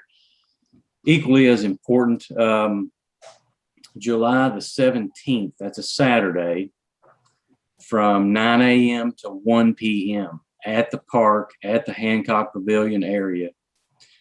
The Hitchcock group's going to come down. They're going to bring some information, but they're also going to have, be here for the community to come in and ask questions or give their input on, what they are interested in seeing in the park or in the community as a whole, with as far as parks and recreation go. Our plans are to have a food truck and maybe have radio stations set up, kind of liven up the event, get some people out, get them in the park and get that information from the community. There will be some graphics such as like a poster, some information on social media. I'm working with Andrew and Shannon at the Hitchcock Group to get that information out. So we get that date advertised for July 17th, 9 a.m. to 1 p.m. at the Hancock Pavilion at Lakeview Park. And so anybody can come out at any time in between that and just give their opinion. They'll sign a sheet or whatever and give their opinion of what they like at the park, what they would like to see at the park, right? That's correct. Yes, sir. Anybody during that time. All right, Yes. that's great. So we need, Andrew, did you get all this? Make sure that we get that put out as soon as we can. Well, I just got the email from Shannon today, and she's supposed to get me more information tomorrow. Okay, no, thank you. Yeah, the Hitchcock Group met this morning. That's why we were able to, we're just getting the information from them today, Andrew and I. Okay. All right. Yeah, Okay. it's going well. Thank you, Charlie. Appreciate it. Other business. Thanks. Any other business? Squire Sebastian. Yes, thank you, Judge. Is there anyone can speak to the situation on Paul's Grove Road? Several emails, we're getting several emails about. You probably have that written down. We have several emails about that, so can somebody talk to us about that? And I don't even know who would be the best person to address it. Squire Moore, that's your district. Say Tommy Russell or Ray Kenny. We need to Well, address that. it's not our responsibility, is it? Is it the private drive It's there? private drive. It's, I'm just asking because we keep We got getting an email emails. today saying she hasn't heard anything. I don't know what's going on. Right. But Squire Moore. you're talking about the one from, It's Karen D. Granwell. Yeah. Right? That's they the one. That's our road. they've got a temporary road going through her property. Didn't get her permission. Supposedly they got a tenant's permission, Oh, and she's not happy about it. It's the only way they have to get into their property at the moment. But if it's private property, my question is, how is the county in the middle of The this? county's not. So what? You all don't have to respond. No, I don't know anything about It's it. not our issue. FEMA's trying to help them, but So we need to direct her email and just say, contact Tommy Russell? Ray Kenny's No, not wait a taking care of No, it. wait a minute. That's what I would I say. thought Why Robert would- was Yeah. on the shout to why her would Ray and Yeah, Robert be involved? I don't even think, Someone involved. But John Mitchell, have you done, Anybody John, can are you help still her. on? John Mitchell? I guess he's on. Well, Robert was going to make sure that it was included in the FEMA information. Because there was nothing. Well, that we Tommy could do said on that, it. Tommy said it was included. So there, yeah, there's. For Paul's Grove Yes, extension to be repaired. I assume that's what it meant. He said it was part of it, so, the problem is you repair it, it's just gonna happen again. yeah, it's on the Been there river. for 100 years. It's on this. Yeah, it's Flood been fixed area. before, and it's gonna happen. I guess ultimately, how does that solve her problem? It- I mean, are they working with her to solve her problem? Yeah. We're still getting email. Yeah, if they can find a way into their property. So basically, they're landlocked through her or that old access with it gets torn up every time. But just for clarity, the county. We didn't have anything to do with it. John and Ed Okay. didn't do anything. Okay. And I have one other item. Hold on 1 second. Rick, while you're on, in civil matters like this, what do you recommend as an attorney? Not a damn thing right now because I don't know enough about it. And that's the last thing I'm going to wade into without no more detail. Okay. If you want to give me more detail or get some more detail, I'll be glad to take a look at it. But no So way, I- no how. I got more sense than that. So I think that if you all, if I got it, I haven't seen it. But I think Squire Moore, if you would you gather information that you know and get it to Tambra and us so we can get it to Rick or so Rick can gather all the information to help Karen out and the other people out.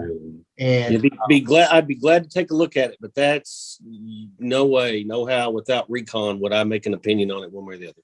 okay, I didn't know whether you were abreast or not, but so squires that are getting this email, Squire Moore is going to gather information. We're going to get it to Rick Sparks to look at, and from our office, we'll handle it from that point, Yeah, okay? and I think to Squire Tracy's point, I just wanted to make sure we weren't involved because I don't know anything about it, but we keep getting emails kind of like it's on us. Yeah. And So we're not receiving them on our end for Okay. whatever reason, so we run aware. Did you get it? Yes, I get them. Okay, yeah. And y'all, not to be trite, I've not been involved in that email string. I've received, I mean, I'm cold.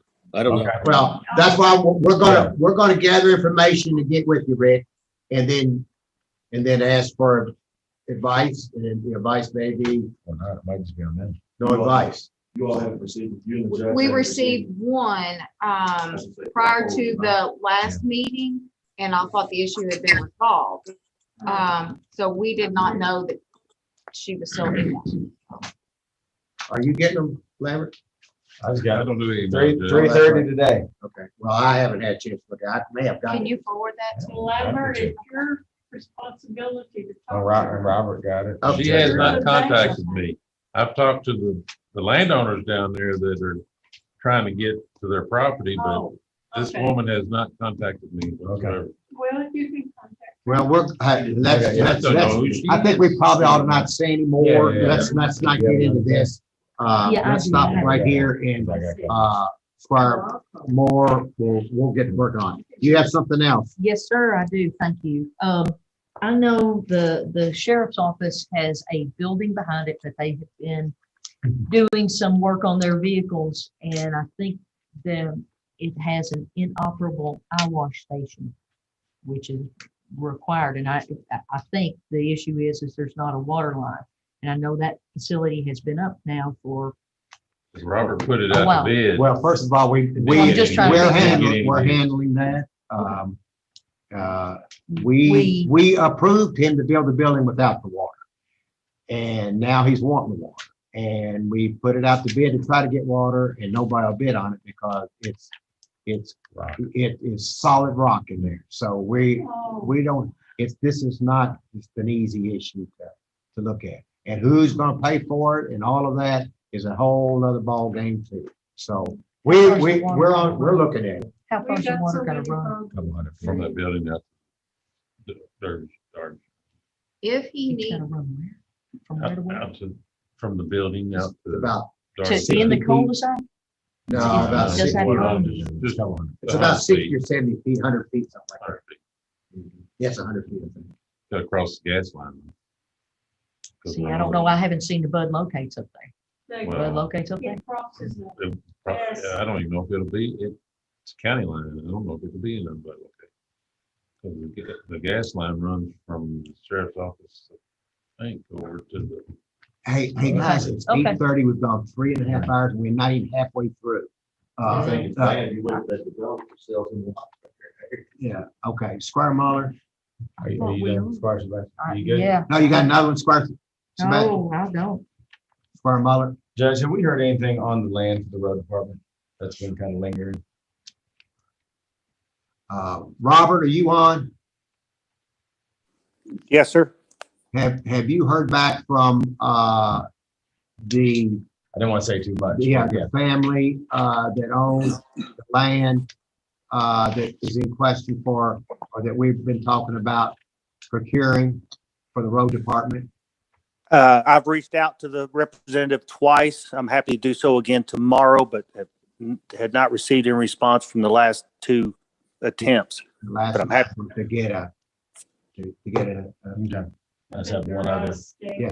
So many landowners. Squire, go ahead. Thank you, Judge. And then the last one is, have you had any communication with the mayor about a joint city county meeting as far as economic It development? looks like our latest talk is, it looks like it's gonna be the first part of August. First part of August? Yes. Okay, thank you. But that's unofficial. No. Yeah, That's but hey, as that- long as, I just want to make sure that we're talking. Yes, we're Because I think both on the it's- same page. It looks like the first part of August. Perfect. Thank you, sir. Squire Tracy. Thanks, Joe. Robert, are you still on? Yes, sir. Can you give us an update on the construction of the new truck stop out off of Purcell's Road. Do you know if there's gonna be a right-hand entrance into and out of that development, that property? Raceway, the raceway Yes, was sir. coming up. Racetrack. Racetrack, yeah. Are they gonna Yes, like it's on- this You mean all from up Purcell and- Road? Right in and right out. Yeah, right in and right out off of Purcell's Road. That'll be in there. Yes, there will be a right in, right out on Purcell's Road that was approved by the Transportation Cabinet and depicted on the approved development plan. Okay. I got a question from the guy, from the neighbor, basically, I guess, right across the street. He was denied a right out of his gas station. Who would he need to speak to in regards to trying to find out why he was denied and the other one was approved? Transportation Cabinet District 5, I can forward to you if you'd like tomorrow. Okay. His contact info. Gentleman's name is Brian Eaton. Okay, yeah, if you don't care, that way I can pass it on to him. Sure. All right, anything else on the other business? I will say this, that, the city passed, the Juneteenth as a holiday. We are, and I've been asked about making Juneteenth a holiday for the county. And what we do is we go by what the state does, and so we're looking to see if the state makes it a holiday, which would automatically make it a holiday for us. If not, we'll look at it, for next, as part of next year's calendar. So that's because I've received some information, some question about that. Okay, are there any reports from constitutional officers, department head reports? Judge, committee? Yes. before you jump into it, I'd like to just remind the court that when we go after closed session, there's a couple of agenda items to take up. One of those are going to require opening other business at the end of the meeting to take up consideration for a resolution that we'll discuss further in closed session. Yes, sir. So don't forget to vote to open up to open meet or to other business. Yes, sir. Yes, sir. I've got that on the agenda, but thank you. Anybody else? If seeing none, we're gonna have to take about a 5-minute break. It's 8:38, 8:43. Come back. We're gonna go into recess for 5 minutes. Are we going into? No, we're gonna stay in here. We're gonna stay in here, but good question. Go to the restroom. Yeah, we're going here to the restroom and then we're gonna come back. Thank you. Picking it up. Paul? I Thank you. picked it up off the floor. Yeah. It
Marty, This good to is see you. interesting. You look good. Andrew, I see the Sanderson sisters are going to be doing the pledge.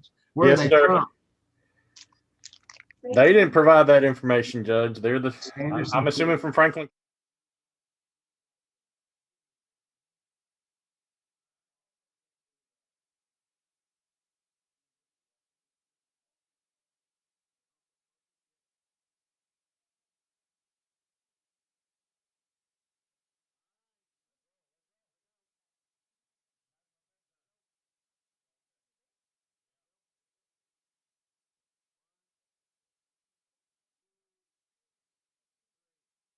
Okay, we're back from recess. This is the Franklin County Fiscal Court, June 30th, 2021 voting session. Clerk calls the roll. Squire Sebastian. Here. Squire Blackburn. Present. Squire Muller. Present. Squire Tracy. Here. Squire Booth. Present. Squire Moore. Here. Judge Wells. Here. Would you please stand for the pledge? And tonight the pledge is being led by the Sanderson sisters. Thank you. Hi, I'm Alba. Hi, I'm Maylin, and we're the Sanderson sisters. Our dad is in the Air Force, so we would like to say the pledge.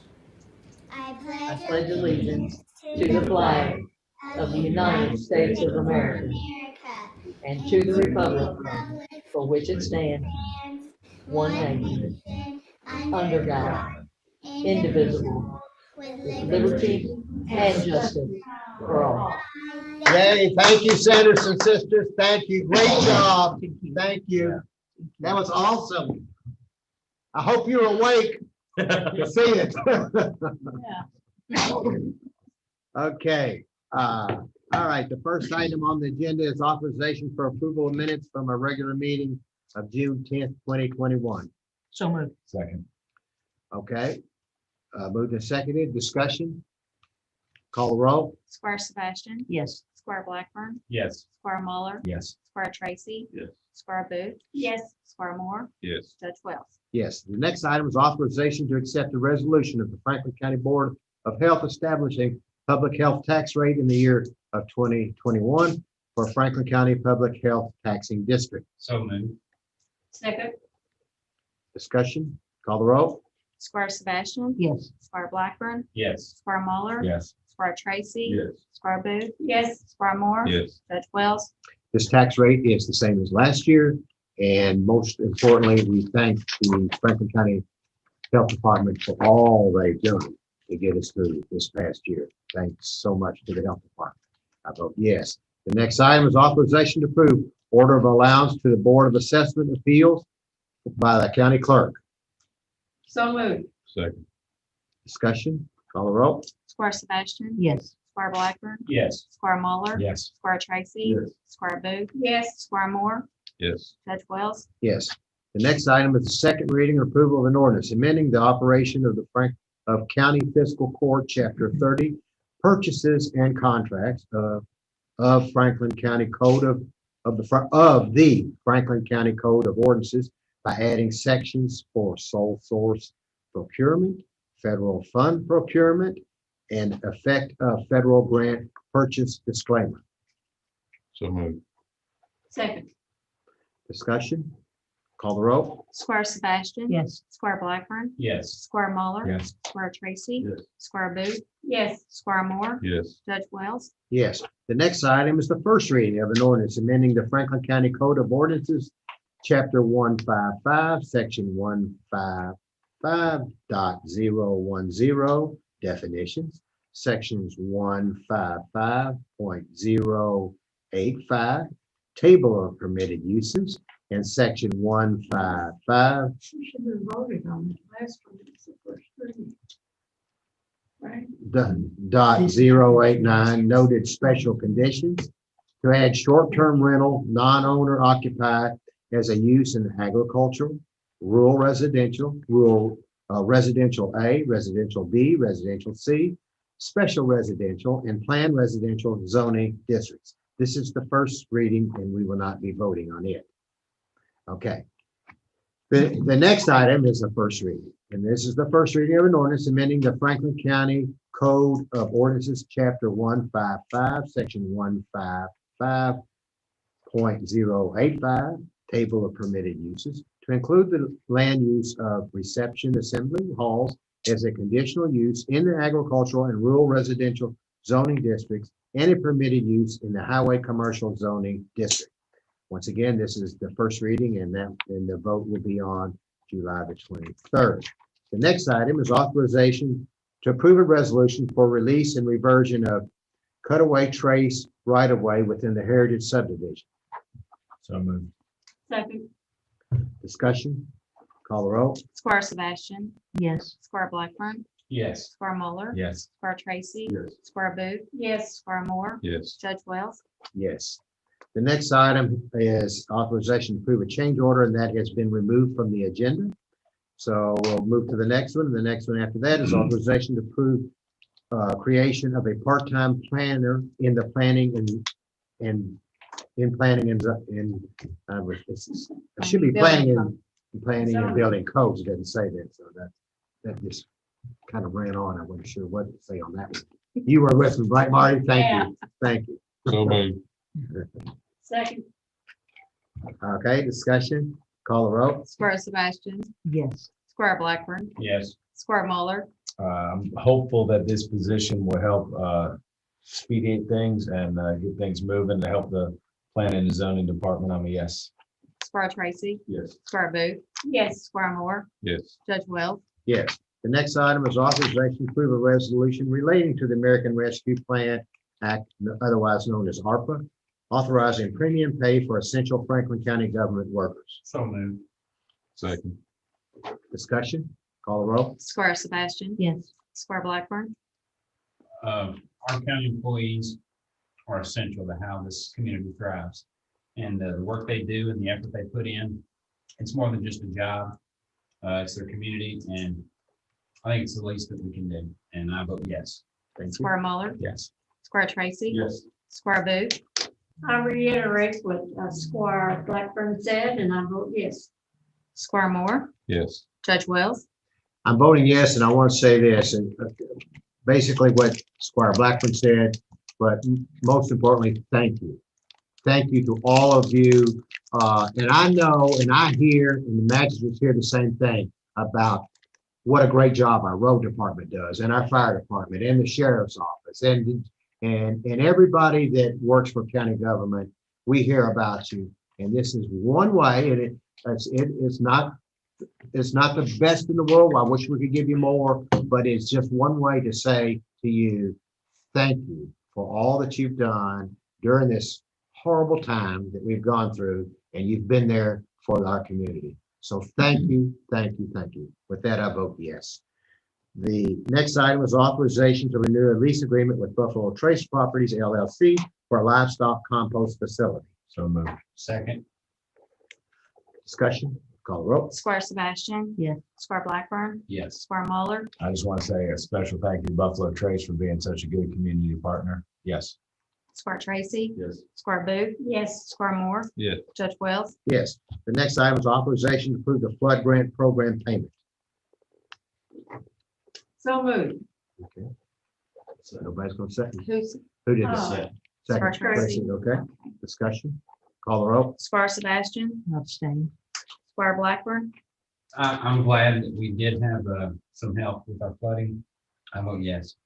Squire Muller, Yes. Squire Tracy, Yes. Squire Booth, Yes. Squire Moore, Present. Judge Wells. Yes.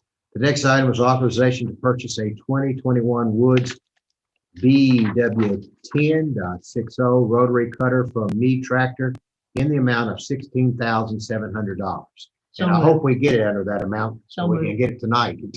Second. Okay. All right, Yes. moved and seconded, sorry about that. Okay, call the roll. Squire Sebastian, Yes. Squire Blackburn, John, get that order in online tonight. Say Yeah. that. There you go, there you go. And I'm a definite yes. Squire Muller, Yes. Squire Tracy, Yes. Squire Booth, Yes. Squire Moore, Yes. Judge Wells. Yes. The next item is authorization to approve a budget transfer for our fiscal year 2020-21. Budget So transfer, moved. thank you. Second, that's somebody? Yes, Second. there's a second, thank you. Okay, call the roll. Squire Sebastian, Yes. Squire Blackburn, Yes. Squire Muller, Yes. Squire Tracy, Squire Booth, Yes. Squire Moore, Yes. Judge Wells. Yes. The next item is authorization to approve a cash transfer for this fiscal year 2021. So move. Second. Okay. Call the roll. Squire Sebastian, Yes. Squire Blackburn. Yes. Squire Muller, Yes. Squire Tracy. Yes. Squire Booth, Yes. Squire Moore, Yes. Judge Wells. Yes. Next item is authorization to receive the treasurer's report. So moved. Second. Call the roll. Squire Sebastian. Yes. Squire Blackburn, Yes. Squire Muller. Yes. Squire Tracy. Yes. Squire Booth, Yes. Squire Moore, Yes. Judge Wells. Yes. The next item is payment of claims. Is there a motion offered to deny any payment of any claim? Seeing no denial of claims, let the claims be paid. The next item is authorization to go into closed session for an opioid litigation update per KRS 61.810, Section 1, Section C, discussions of proposed or pending litigation against or on behalf of the public agency. No action will be taken during this closed session. We will return to open session to vote for action to be taken. Also, be advised that the agenda will be amended when we return to open session to add an additional resolution regarding opioid litigation. So Okay, move. moved, Second. seconded. Okay, call the roll. Squire Sebastian.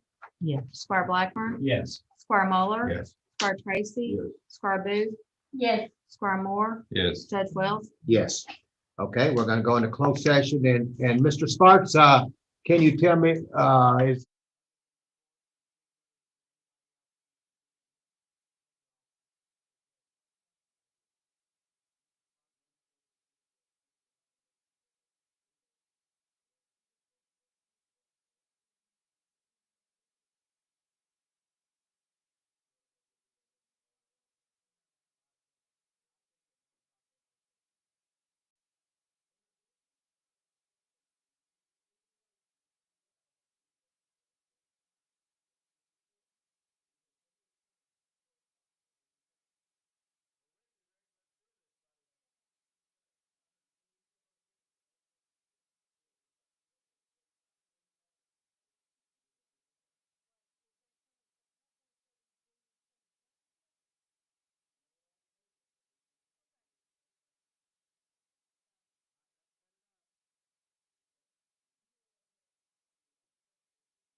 motion to return to open session. So moved. Second.